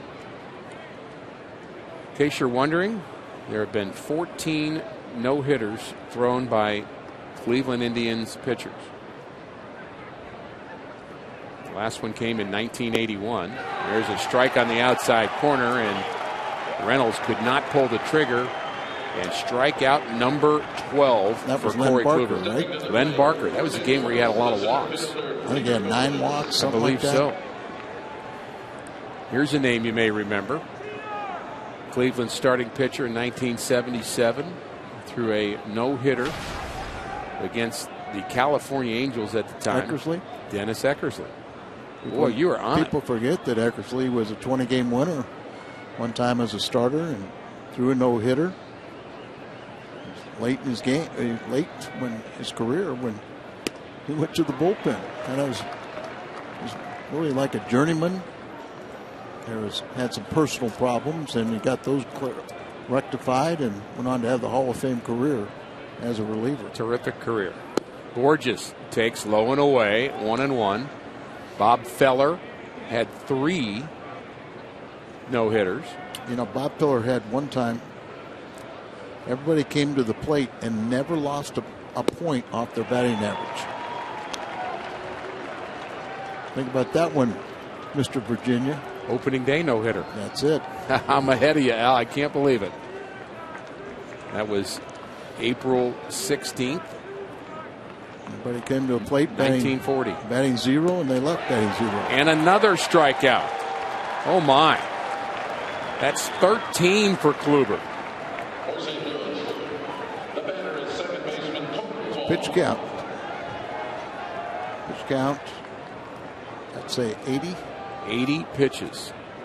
One shy of his career high in strikeouts of 14. Colton Wong has struck out twice. Again, just in the 6th inning, and Kluber is just flat out nasty. Struck out 10 of the last 11 batters. All right. Hard hit. Shortstop has it. Ramirez throws out Wong. He's through 6.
Slugger Matt Adams, Sunday, May 17th. Kids 15 and younger entering with a ticket will receive a bat courtesy of Rawlings.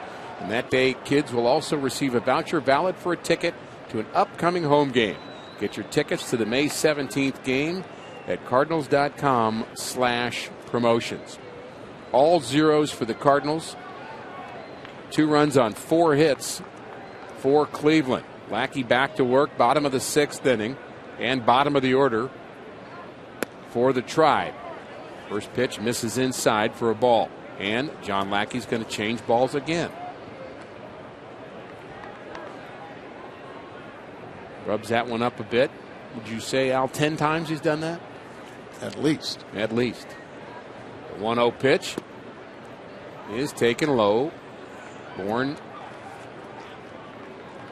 looked like he might be bunting there. Carpenter in on the grass at third. Now he takes a step back. And the 2-0 pitch is outside for a ball, 3-0. This is how Lackey got in trouble in that first inning. A couple of walks, 3 overall in the game, and you don't want to walk Michael Bourne. 3-0 pitch is in there for a strike, 3-1. Bourne, not the base stealing threat he was earlier in his career in the National League. And we'll find out as he's aboard with a leadoff walk here in the 6th. And it's time for our DraftKings players to watch. Most extra base hits in the National League this season. Adrian Gonzalez having a terrific start, 24. The home runs came early for him. And Matt Carpenter on that list with 21. Freddie Freeman and Bryce Harper, who's had a number of base hits in the last week or so. Ton of home runs as Harper's gotten hot. Bourne the runner at first, and he draws a throw. Bourne just 2 for 4 in steals this season, and 35 steals and 55 attempts in his 2 seasons with Cleveland.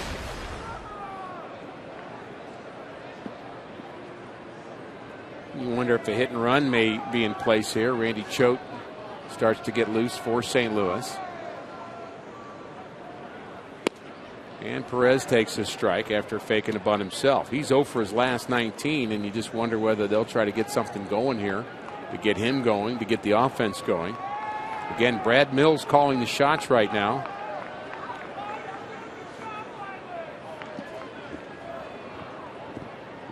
So for 19 and still hitting higher than what Gomes was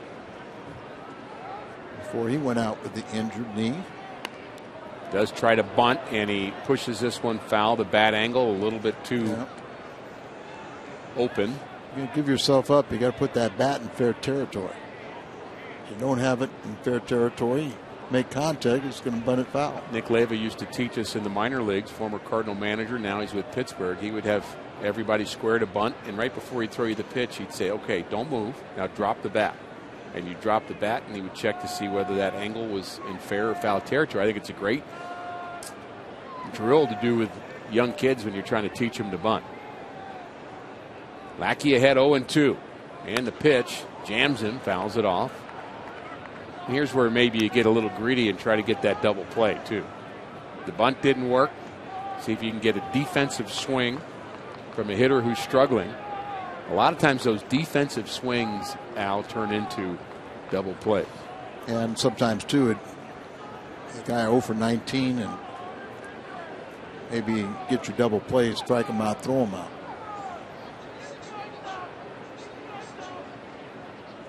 The 0-2. Ground ball up the middle. Base hit. Finds a hole. Bourne will have to stop at second. And Lackey got the ground ball. Unfortunately, it found its way up the middle.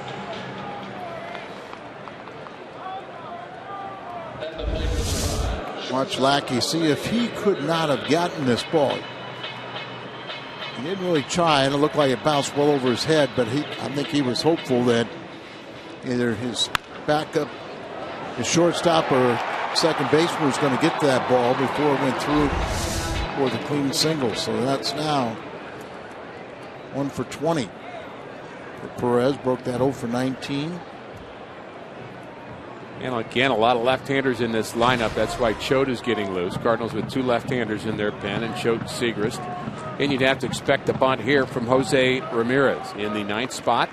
And he does square, and that ball almost got away and almost hit Ramirez. Ramirez, remember, he hit that double over the head of Cosma on the warning track because Cosma was very shallow. Outfield very shallow. Deepest is Hayward with the best arm.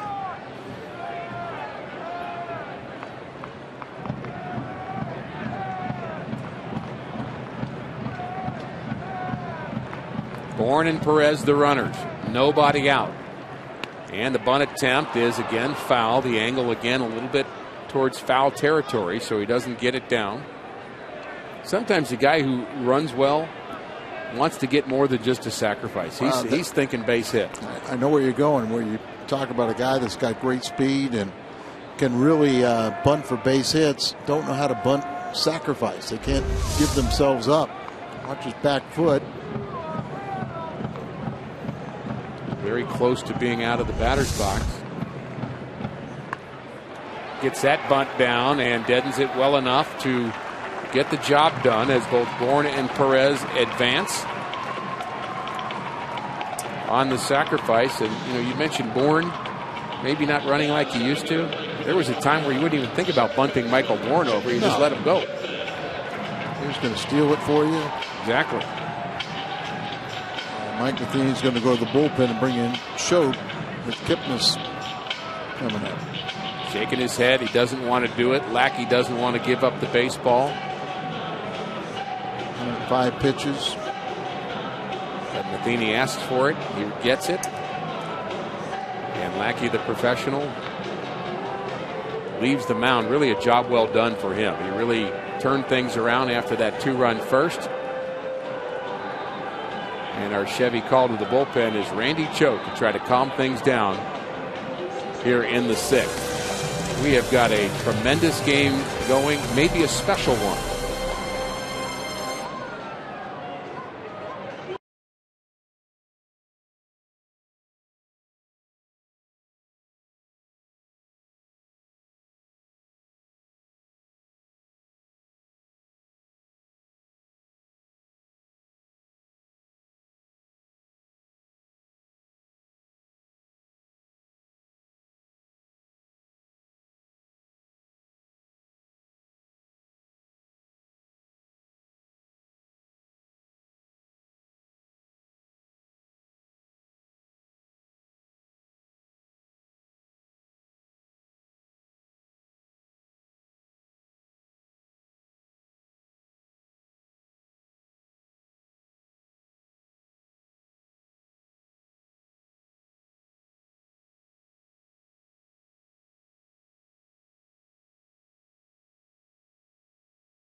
And NBA playoff action and today's MLB game, which includes Pete Rose in studio. And Pete's going to break down Matt Harvey versus Chris Bryant. You can see Fox Sports Live tonight on Fox Sports 1 or see it simulcast right here on Fox Sports Midwest. Our Hyundai pitch arsenal for Randy Choate. Yep.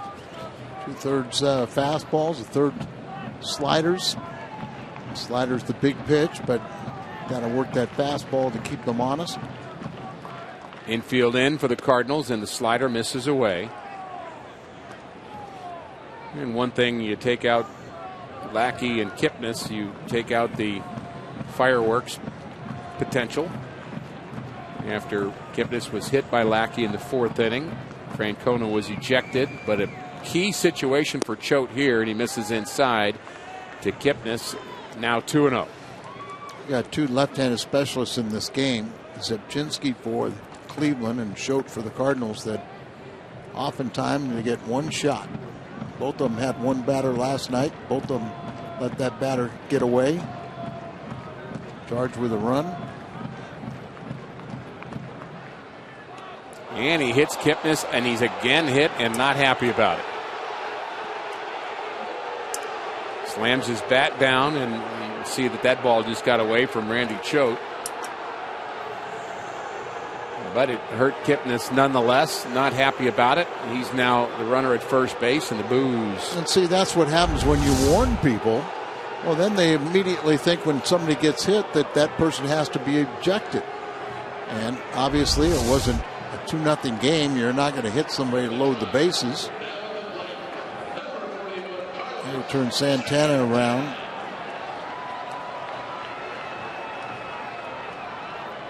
It's a little higher from the right side of the plate, but his power, at least in the early going, has been from the left side.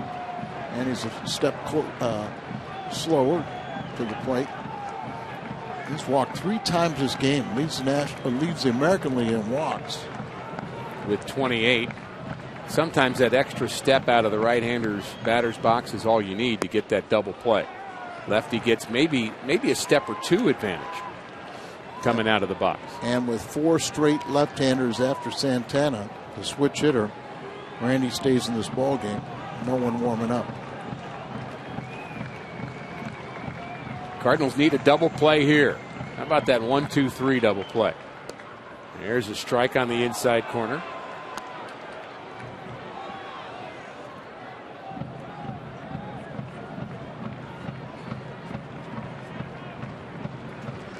Cardinals at double play depth now after hitting Kipnis. The Cardinals hoping for that double play in the middle infield. The 1-1 is just a bit inside. You know, sometimes a guy like Randy Schote is tough to get a hard ground ball against him because he's got that goofy spin, and they just, you know, are hitting off their front foot. They just don't hit the ball hard enough to turn two. Does not see a lot of right-handed batters. In this case, stays in against the switch hitter. And back to Choate. He's got it. How about that play? All in self-defense. Randy Choate snags that line drive and looks to the heavens and says thank you. Wow. Well, I'm 39 years of age, and you're going to drive a ball right back at my head? And at least he thought he could get an out on the bases, but couldn't get it. Nice reactions from Randy Schote. And I'll tell you, his heart is racing. Oh, no question about it right now. And Carpenter's doing the right thing and giving him a little time to catch his breath. He's still breathing hard.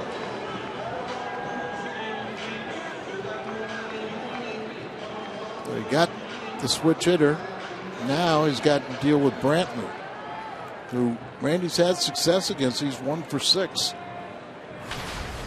Brantley 1 for 6 against Schote. That was a double.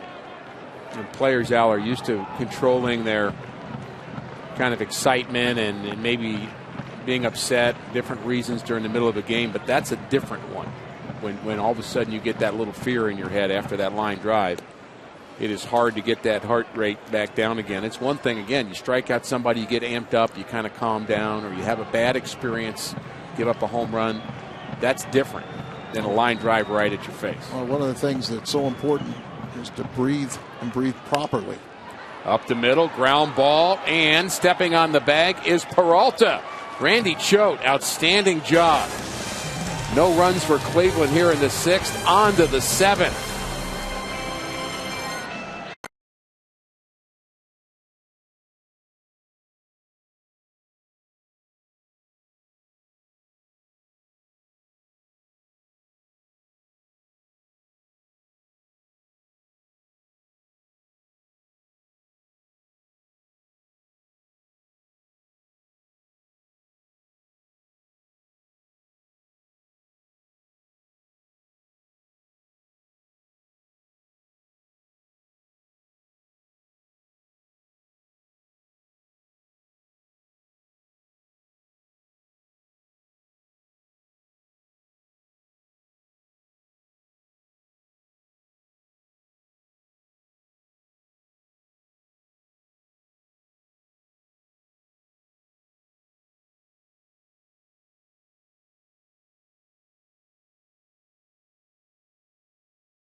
On a line drive, our Yellowwood bringing the lumber, and this is off the bat of Carlos Santana. Indians aboard, and he just snags that one face high. Very little time to react. Glove up, couldn't find another out, but he got Brantley to bounce into a force play. Cleveland has stranded 10, but the story of this ball game is right there on your pitcher.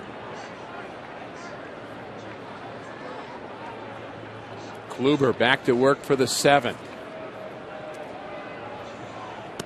This is high. We mentioned 14 no-hitters in the history of this organization. One perfect game. That was the Len Barker no-hitter. You and I both remembered that was a game where he had high walks, but Barker actually threw a perfect game in May of 1981.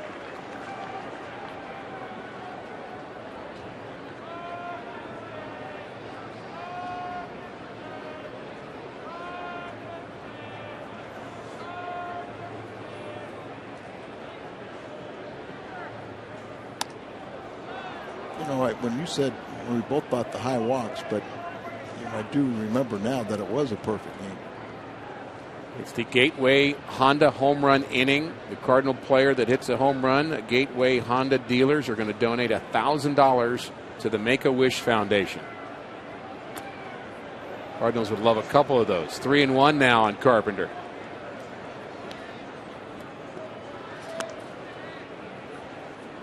Well, break up the no-hitter and the shutout all with one swing. Cardinals were in this game. Cleveland stranded 10 runners. Great point. The 3-1 is grounded foul. You credit John Lackey and Randy Choate with that fact. Feels like it's a bigger lead, but you get a couple runners aboard, and all of a sudden you're Corey Kluber, and you realize I haven't won a game yet. I'm in a close game, and things have been going poorly, and who knows what will happen. Right, and you get this pitch count going up. That's the bad aspect of a lot of strikeouts, is it takes pitches to do so.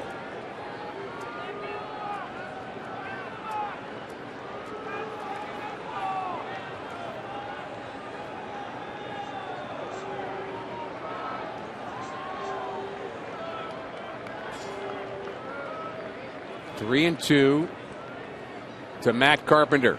And a swing and a miss. Strikeout number 14 for Corey Kluber. Matches a career high for him, 87 pitches. And he has been nearly perfect through 6 1/3. Pete Kozma hitting in the third spot in the Cardinals lineup. He replaced Matt Holliday, the only base runner the Cardinals have had all night long. He got hit by a pitch in that first inning.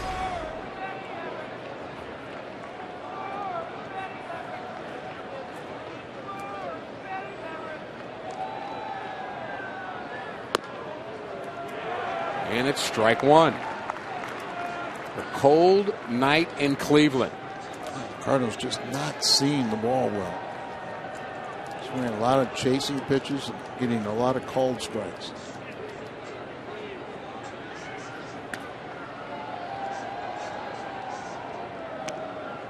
With 14 strikeouts, matching the career high. He did it last September in back-to-back starts. Kluber did, striking out 14, and perhaps he's found that Cy Young form of a year ago. Kluber was not saying that he had a problem throwing to Perez, and obviously they're on the same page today, but he was 0-5 with an ERA at 6.10 in his last 4 starts throwing to this catcher. 1-1 the count to Kozma, and that pitch is outside. 2-1, and the crowd is really on every pitch here. They got a little agitated earlier when Kipnis got hit by John Lackey, and this crowd's been, well, they've been small but vocal. And they're seeing a gem here tonight. The 2-1 delivery. Fouled back. 2-2. That pitch there has gotten a lot of hitters to chase. They're either going to pop it up or swing and miss.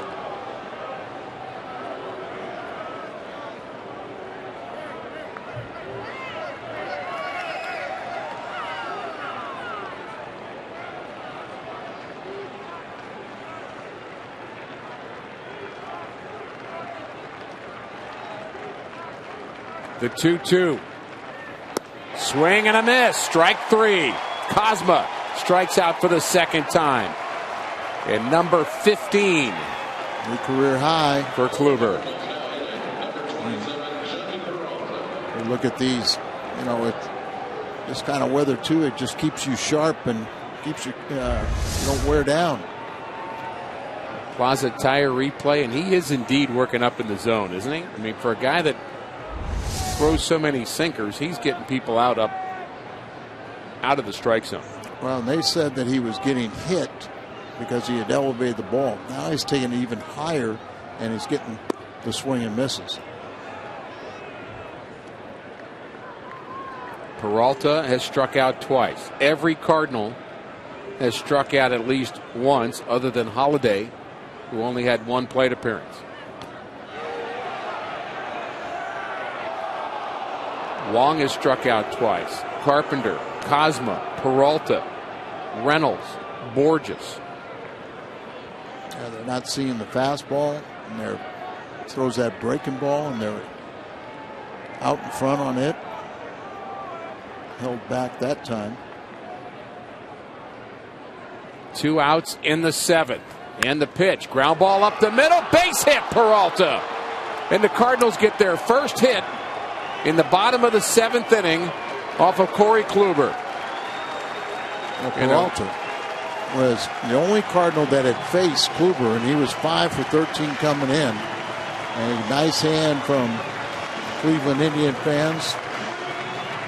Now the Cardinal fans are saying, okay, no hitters broke up. Let's get the victory. I'd like to see all those Cardinal fans standing up as well. That's a nice little sign. There's the hit, clean single. It's what you kind of hope for in a game like this. Kluber's got no chance to get it. It's past him. But you know, they had the shortstop pulled over. If he would have been playing straight up, he would have made that play. Now one swing, one hanging slider, and this game might be tied. And that's where you say Lackey and Choate have kept the team in it. Just 2-0. Jason Hayward's certainly capable. Big swing there. 0-2. Johnny Peralta. The Cardinals' first hit with 2 outs here in the 7th inning, breaking up the no-hit bid for Kluber. He's the runner at first base. Hayward, tying run at the plate. Perez sets up outside. 1-2. So Hayward take one of those outside pitches and drive it in the gap in left center. And playing around the opposite field a bit in the outfield.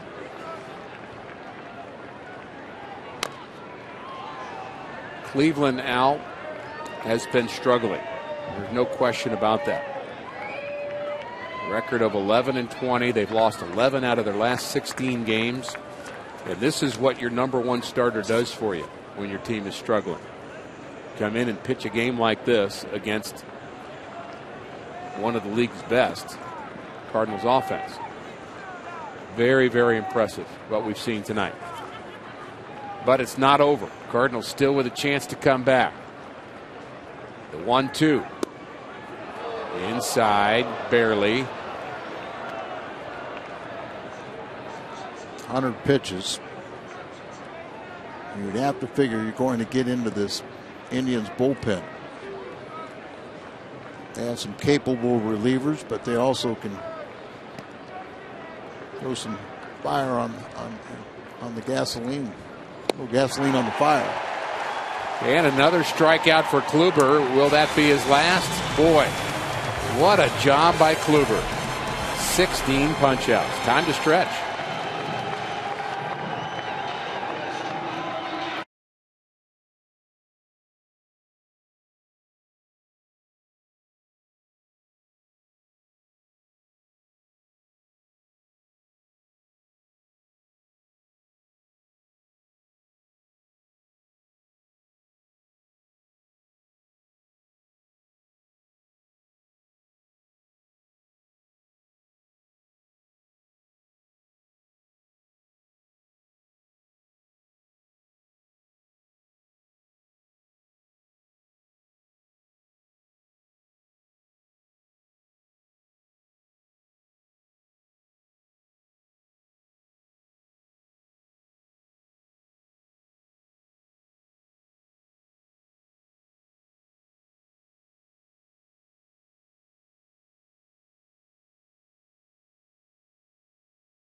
never stop improving. Corey Kluber trying to join that list. Last 5 Indian no-hitters. Len Barker, that came in 1981. Eckersley, Bosman, Siebert, and Feller. And here is how it ended, Al. Yeah, ball up the middle. I thought the shortstop was playing more in the hole, but he wasn't. So that probably was going to be a base hit. There's Sonny Siebert, St. Louisan. Yep. Towards the end of his career, he played with the Cardinals. He got the win in that 25-inning game the Cardinals had, where Claude Osteen pitched 9 1/3 shutout innings in relief, and then Sonny came in to gobble up the victory. All about the timing, right? That's right. Randy Choate back out for a second inning of work. He stranded the bases loaded in the bottom of the 6th, and he has 4 left-handers in a row. And there's a good slider. 1 and 2 on Brandon Moss. Moss, Murphy, Chisenhall, and Bourne all hit in a row here. 4 left-handed batters. They do have Ryan Rayburn on their bench. Bats from the right side. And they've got Seth Maness was warming up in case you need a righty. And off the end of the bat, that's going to be an infield hit. No chance for Carpenter. 3rd hit of the night for Brandon Moss, and sometimes you just hit it in the right spot. Yep, that was a great example of it. See the Carpenter way off the line at 3rd. Just a little squibbler down the 3rd base area. And nope, nothing for Carpenter to do other than put it in his pocket. Time for our Mazda game summary. John Lackey, 5 1/3 innings. Really pitched out of trouble in the early going, gave up those 2 first-inning runs. Johnny Peralta breaks up the no-hitter of Corey Kluber. 16 punch-outs for Kluber.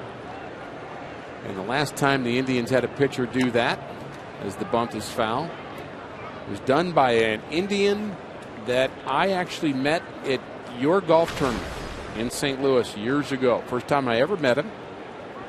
And just a fun guy, former Indians pitcher, who's the last one to have 16 strikeouts in a game. El Tiante. I was thinking Tiant, but big cigar and everything. He is a character. And I met him at your golf tournament. Again, I'm not sure of the year, but fun guy. He did that in 1968, had 16 strikeouts. Kluber 16 tonight. Everybody associates El Tiante with Boston, but he moved around. Slider misses to Murphy. That's your favorite ball player at my golf tournament. I did. I believe it was the same day. My idol as a kid. And I asked you to introduce me to him because I was too nervous to meet him. Ron Swoboda. Yeah. And you got me an autographed baseball, which I still have in my office. Well, you've been kind of good to me, Al. There's the bunt. Choate throws out Murphy. Runner advances to second. That could be an important run for Choate to save. You mentioned the left on base. 10 left on base for Cleveland so far. You got the lead, but will it hold? And I haven't seen anybody warm up this inning for Cleveland. They did have a reliever up at the end of last inning.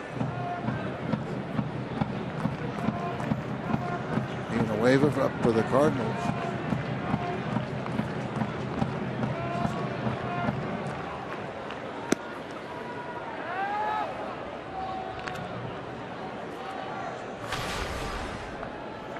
$18 strikeouts is the all-time Indians high in a 9-inning game. Bob Feller. Well, that makes sense. Owns that record. Kluber could get higher than that, but not finish the game.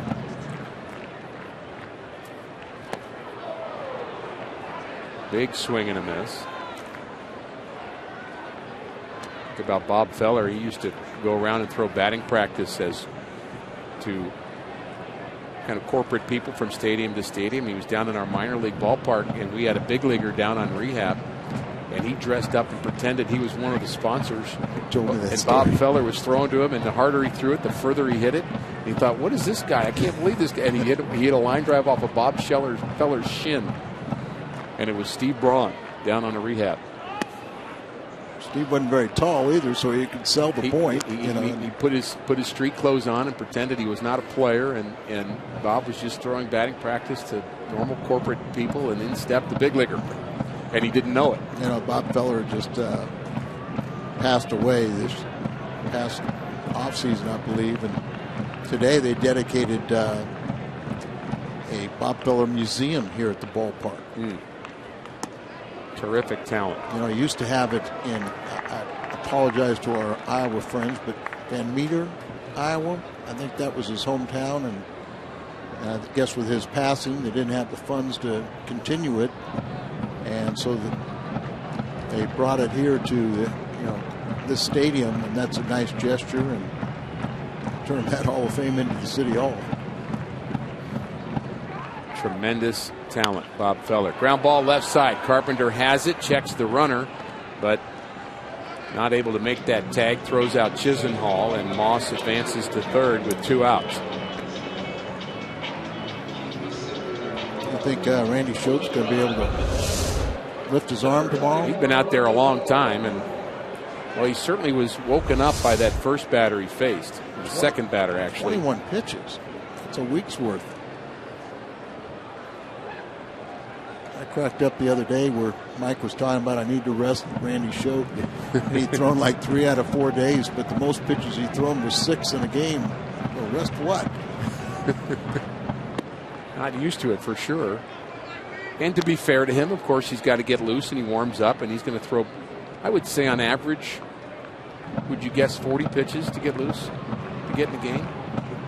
At least 30. At the most for him, I would think. Yeah. Starter usually throws around 50 or so, maybe a little more in his warm-up routine. Relievers get ready quicker. The 1-0. It's a big run out there to Strand. Ooh, it sure is.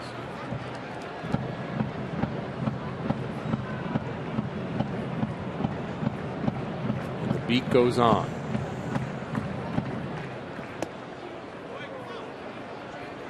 Bourne is 3 for 8 with a couple strikeouts against Randy.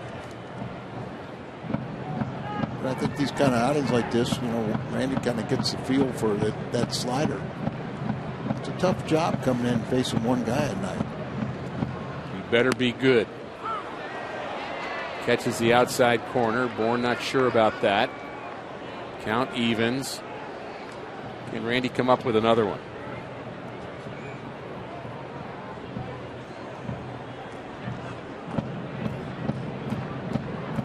Moss the runner at third. 2-0 Cleveland, bottom of the 7th. Late swing, watch out. Too cold to get hit by that foul ball.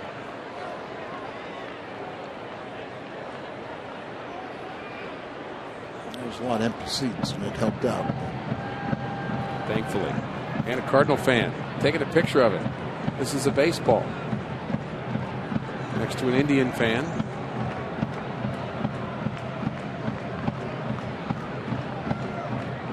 The 2-2. Little bit low.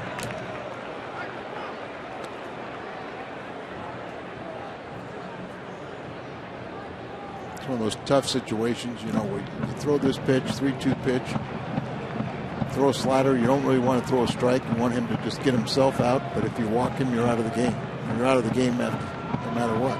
Need a good pitch either way. Ground ball right side. He did get it. And Colton Wong has it. Now Matt Adams has it.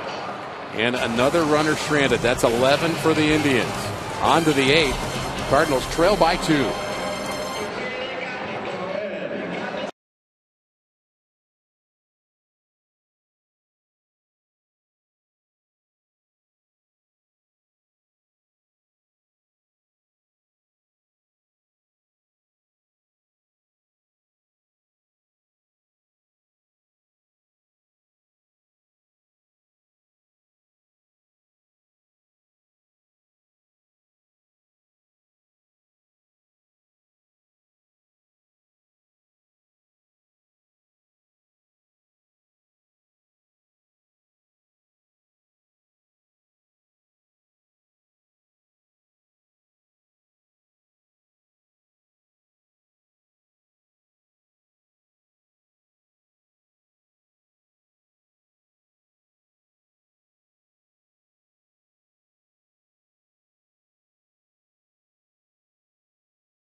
Paris in our studio with a Bomberito Sports Update. Pat?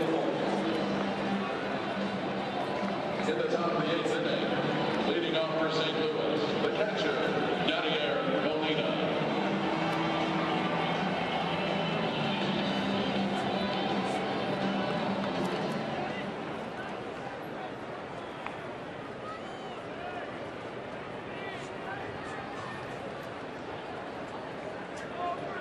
Nationals a very hot team in that National League East. Speaking of hot, can't be any hotter than Corey Kluber is tonight. 16 strikeouts in 7 innings, and he's back to work against Molina, Adams, and Reynolds in the Cardinals' 8th, and they're running out of chances. Again, that pitch up in the zone, and the Cardinals just can't see it, can't hit it. And Kluber has been fantastic.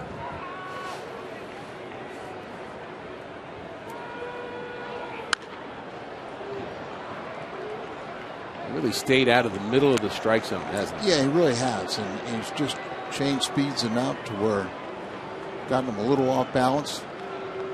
It's still light enough to where maybe the lights are just starting to take effect, and I wonder how much that has been a factor. He has been very efficient and effective. Pitch count for Kluber now at 104. Been very steady. Look at that. This is the 7th inning where he threw 20 pitches.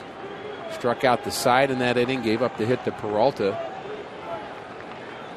He has been phenomenal here tonight.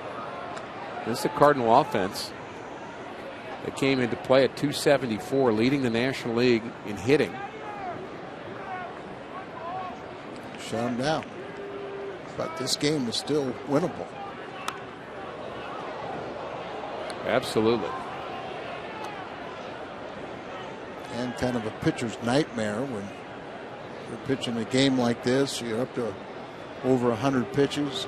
You want to let him go, but it's a valuable arm that they just locked up. Big curveball. Strike 3 to Molina. That is 17 strikeouts now. I mean, you see that it just freezes these hitters. Luis Tiant once struck out 19 batters in a game. That was actually in a 10-inning game, and that came in 1968. We talked about Bob Feller's 18 strikeouts many years ago. That came in 1938. Feller also struck out 17 2 years prior, and now you can add Corey Kluber to that list. Wow.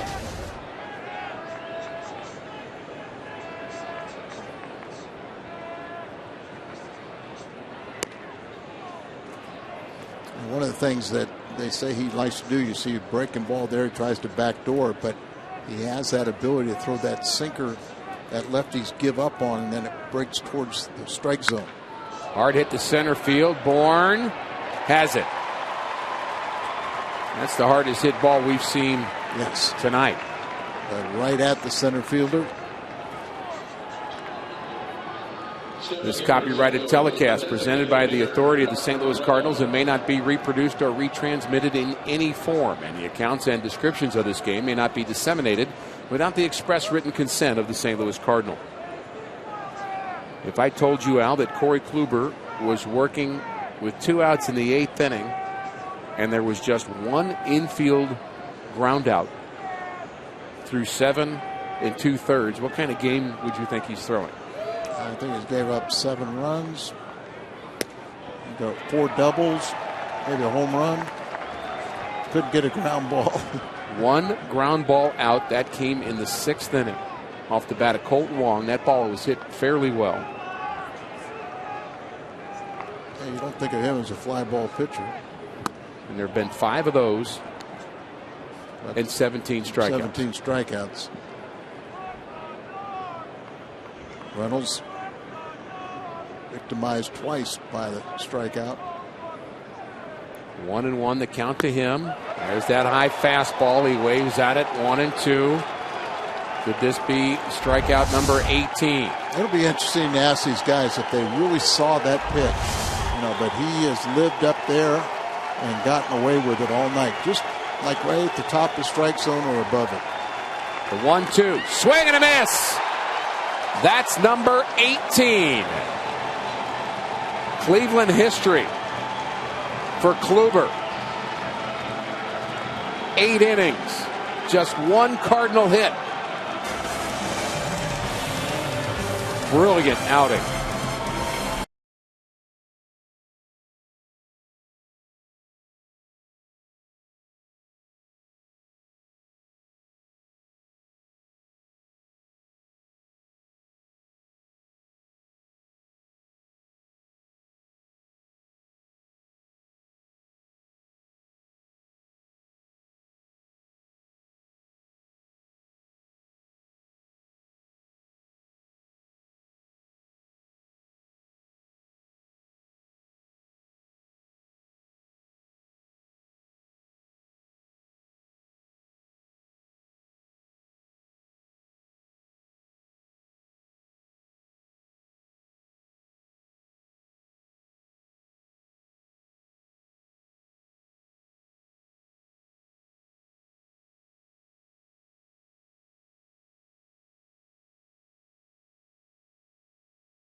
Reminds fans to stay in the game and drink responsibly. And by Ford, the official cars and trucks of the St. Louis Cardinals. Progressive Field, the Buckeye State. Corey Kluber, a gem of a game. We're guessing that he is through. He's gotten some congratulations from his teammates. An 18 strikeout performance. The Chevy call to the bullpen on the Cardinals side, Al, is Carlos Villanueva. Villanueva's done a great job for the Cardinals, but he hadn't pitched in a week. And I know you want to tune him up a little bit, but he's kind of your long man, your, say, extra inning guys when you need to go some multiple innings.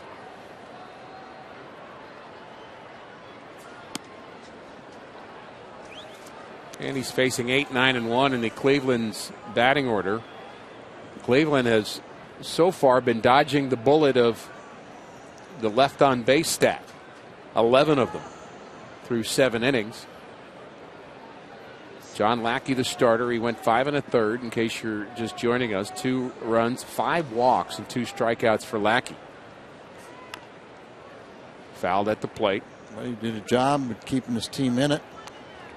And so did Randy Choate. Inning in 2/3. Just 1 hit. And now Villanueva.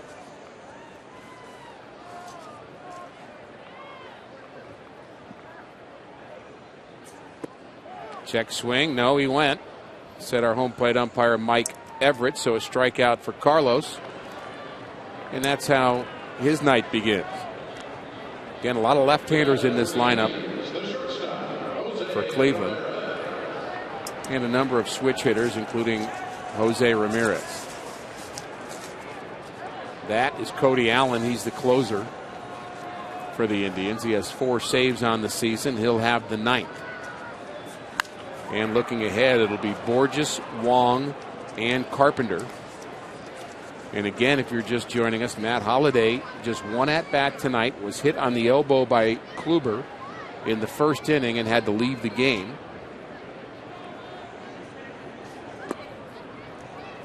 And just a few innings later, Jason Kipnis was hit by John Lackey And both benches were given a warning, and Terry Francona was tossed. Things have settled down since then. Hard hit, right center field. Hayward on the move and covers some ground quickly, doesn't he? He does. Kind of glides over there, gets in position, makes the play. Villanueva has really done a nice job. Sure has. Kind of a savior. And you'd think where we would be if we didn't have him as a safety valve.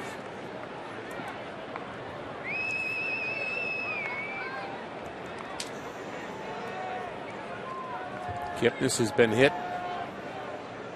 in the 4th and in the 6th. Batting here in the 8th.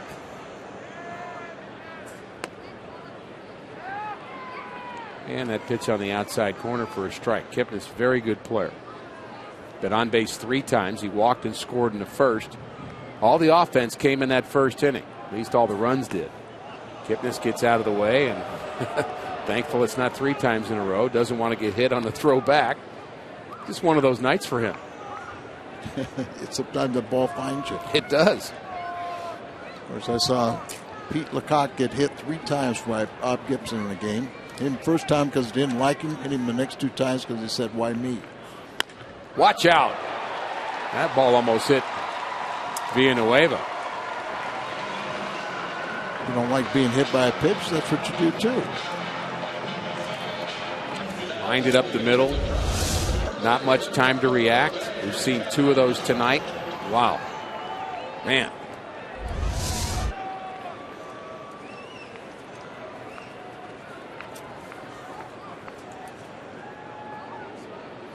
It was Santana that lined that ball back up at Randy Schote, who flashed to the leather, made a great play. Santana, you mentioned, as power from the left side. Villanueva trying to give his team a chance in the 9th inning. Not much really left on the bench for the Cardinals. Cosma had to enter the game to play left before Holiday, and John Jay has been kind of semi-available, and you also have Tony Cruz, and that's it. Now we haven't seen John Jay nursing not only the thumb, but it kind of goes up into the wrist area. I haven't seen him go out to defense at all.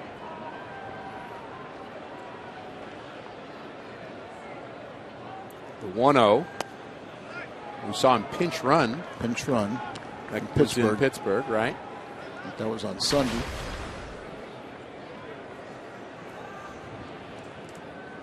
Santana just at 245, but really a better hitter than that. Had 27 home runs last year. 3-0. Just a hard guy to throw a strike to, evidently. 28 walks already this year. Leads the American League. 3 tonight. And the count 3-0. 19 RBIs go along with those 28 walks. Called a strike. Catches the corner. Kipnis runs well, but both these teams really don't run a lot. 17 stolen bases for both the Indians and the Cardinals. And the Indians, of course, know the reputation of Yadier Molina. So not much of a lead by Kipnis. Adams holding him there. The 3-1 is ball 4. So 2 quick outs by Villanueva. Now some trouble.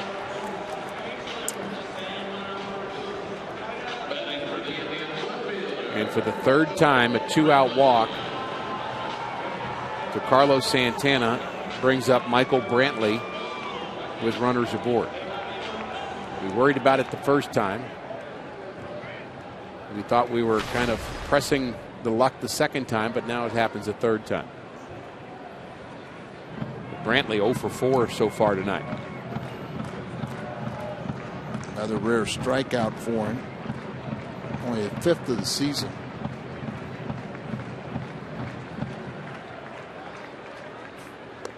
Breaking pitch, catches the outside corner, strike 1.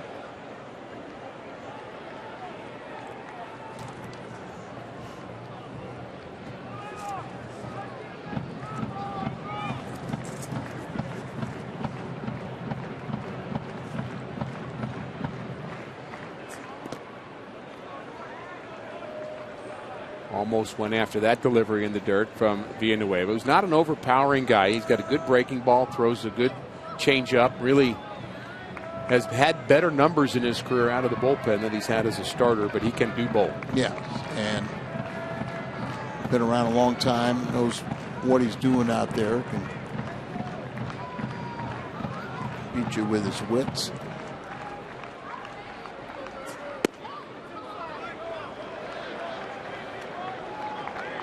Cardinal fans have seen a terrific outing by the opponent tonight, and very special outing by Corey Kluber, and the only thing that would make it better is to come back and beat his bullpen in the 9th inning. Certainly a possibility. Cardinals just trailing by 2, and they've got the top of the order after Borges. Especially if they strand these 2 more runners, it'd be 13 for the night. Cardinals are stranded 13. If Villanueva can get the final out here in the 8th, and then set the stage for the comeback.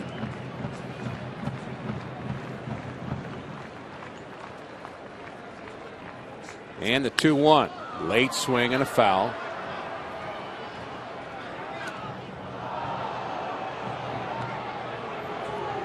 The Cardinals have shown they can come back.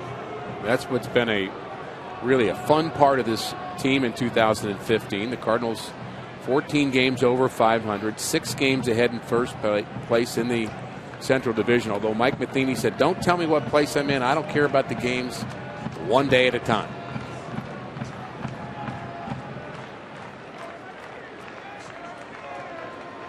The 2-2 grounded foul. He knows his team's playing good, solid baseball, and that's what he's looking for on a nightly basis. Don't give away at bats. Don't just pack it in. And we could say, in recent years, the Cardinals always weren't the best at coming from behind. But that is a trademark that this team has, and it's a good one.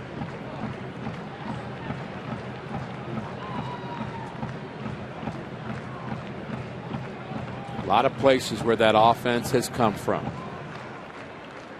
Maybe a hero among those faces in the 9th. The 2-2.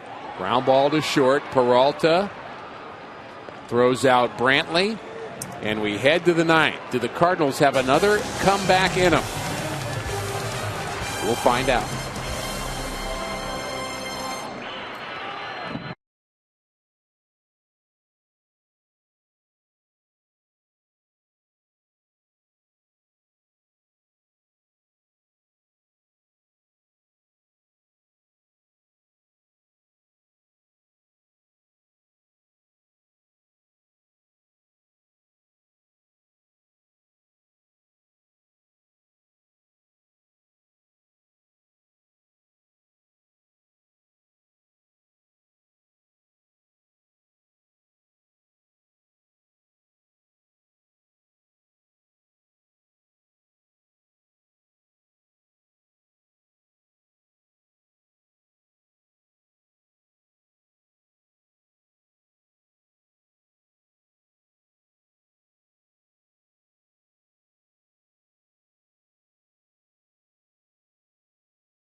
Thanks, Pat. Plenty to break down. After tonight's game, our Budweiser player of the game, Corey Kluber, ties a team record for most strikeouts in a 9-inning game, 18 punchouts.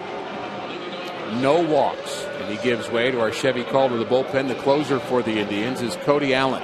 You see the high ERA. He's 4 for 5 in save opportunities, but overall batters are hitting .340 against him. He's got a .950 ERA here at home. Right-handed hitters are hitting .407 against the Cleveland closer.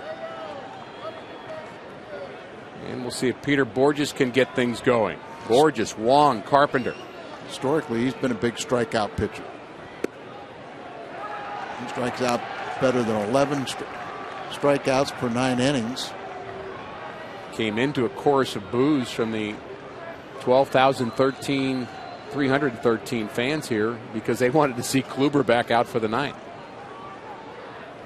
It's kind of a combination. You know, their displeasure with their closer, with that high ERA at home, and the fact that they wanted to see history and see if Kluber could go get some more strikeouts. 18's a pretty good night's work. I would agree. And because of the inability of the Cleveland Indians to add on, you know, the Cardinals they've got the potential tying run in the on-deck circle. 2 swings of the bat. The Cardinals are in this game. How frustrating would that be? Ooh.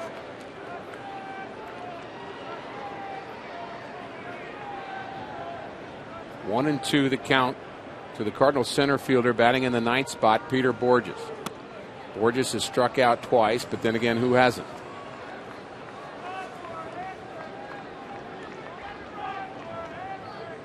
Allen, in 11 innings pitched, has given up 16 hits.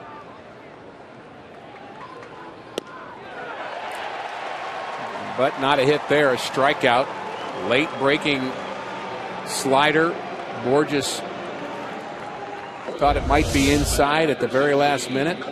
The break catches the inside corner. It's one of those bad enough breaking balls that it turned out effective. That was his 18th strikeout in 11 1/3 innings. I was going to say he's hit a batter. He's walked 9 in 11 innings of work too. 19 strikeouts tonight, ties a team record from the Cardinals' point of view. We've been talking about it from the Indians' point of view. Indians are happy to talk about it. Cardinals don't want to talk about it.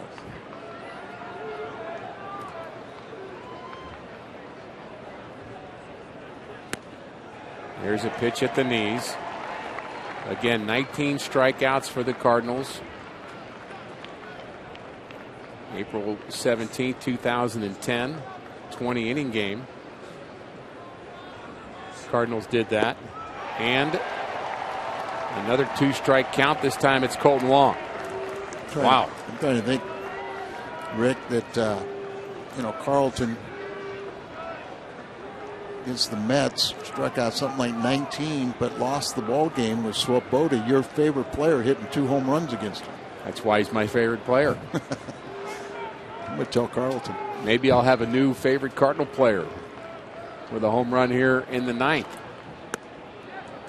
Well, when you think about 20 strikeout games, you think about, boy, some of the best, don't you? Think about Nolan Ryan. Think about Kerry Wood. Bob Feller here, big strikeout guy.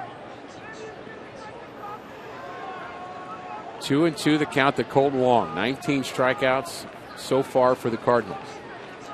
Been one of those nights.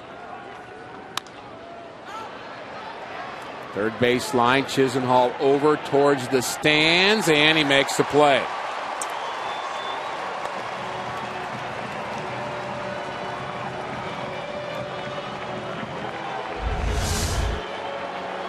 Couldn't get out of bounds. Everybody lets him have a clear path, and he makes the play.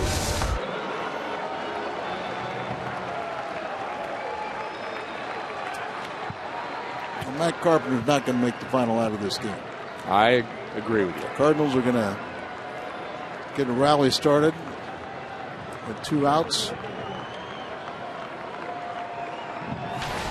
The right guy to have up in this situation. Well, it'd be nice to have him get on and don't have Holiday, to drive him in, but maybe Cosmo do a little magic. First pitch to Carpenter. Grounded to the right side. Kipnis has it. On to first. And the Indians take game 2 of this series. Masterful performance by their starter, Corey Kluber. Cody Allen picks up his 5th save. 1 hit for the Cardinals. And 19 punch-outs. You just can't say enough. The offense really struggled. They didn't see the ball. Strike out 19 times is hard, but the Cardinal pitching staff, Lackey in particular, Choate and Villanueva kept them in this game, gave them a shot down to the end. Terrific game. Kluber, his Cy Young self. Post-game show is next.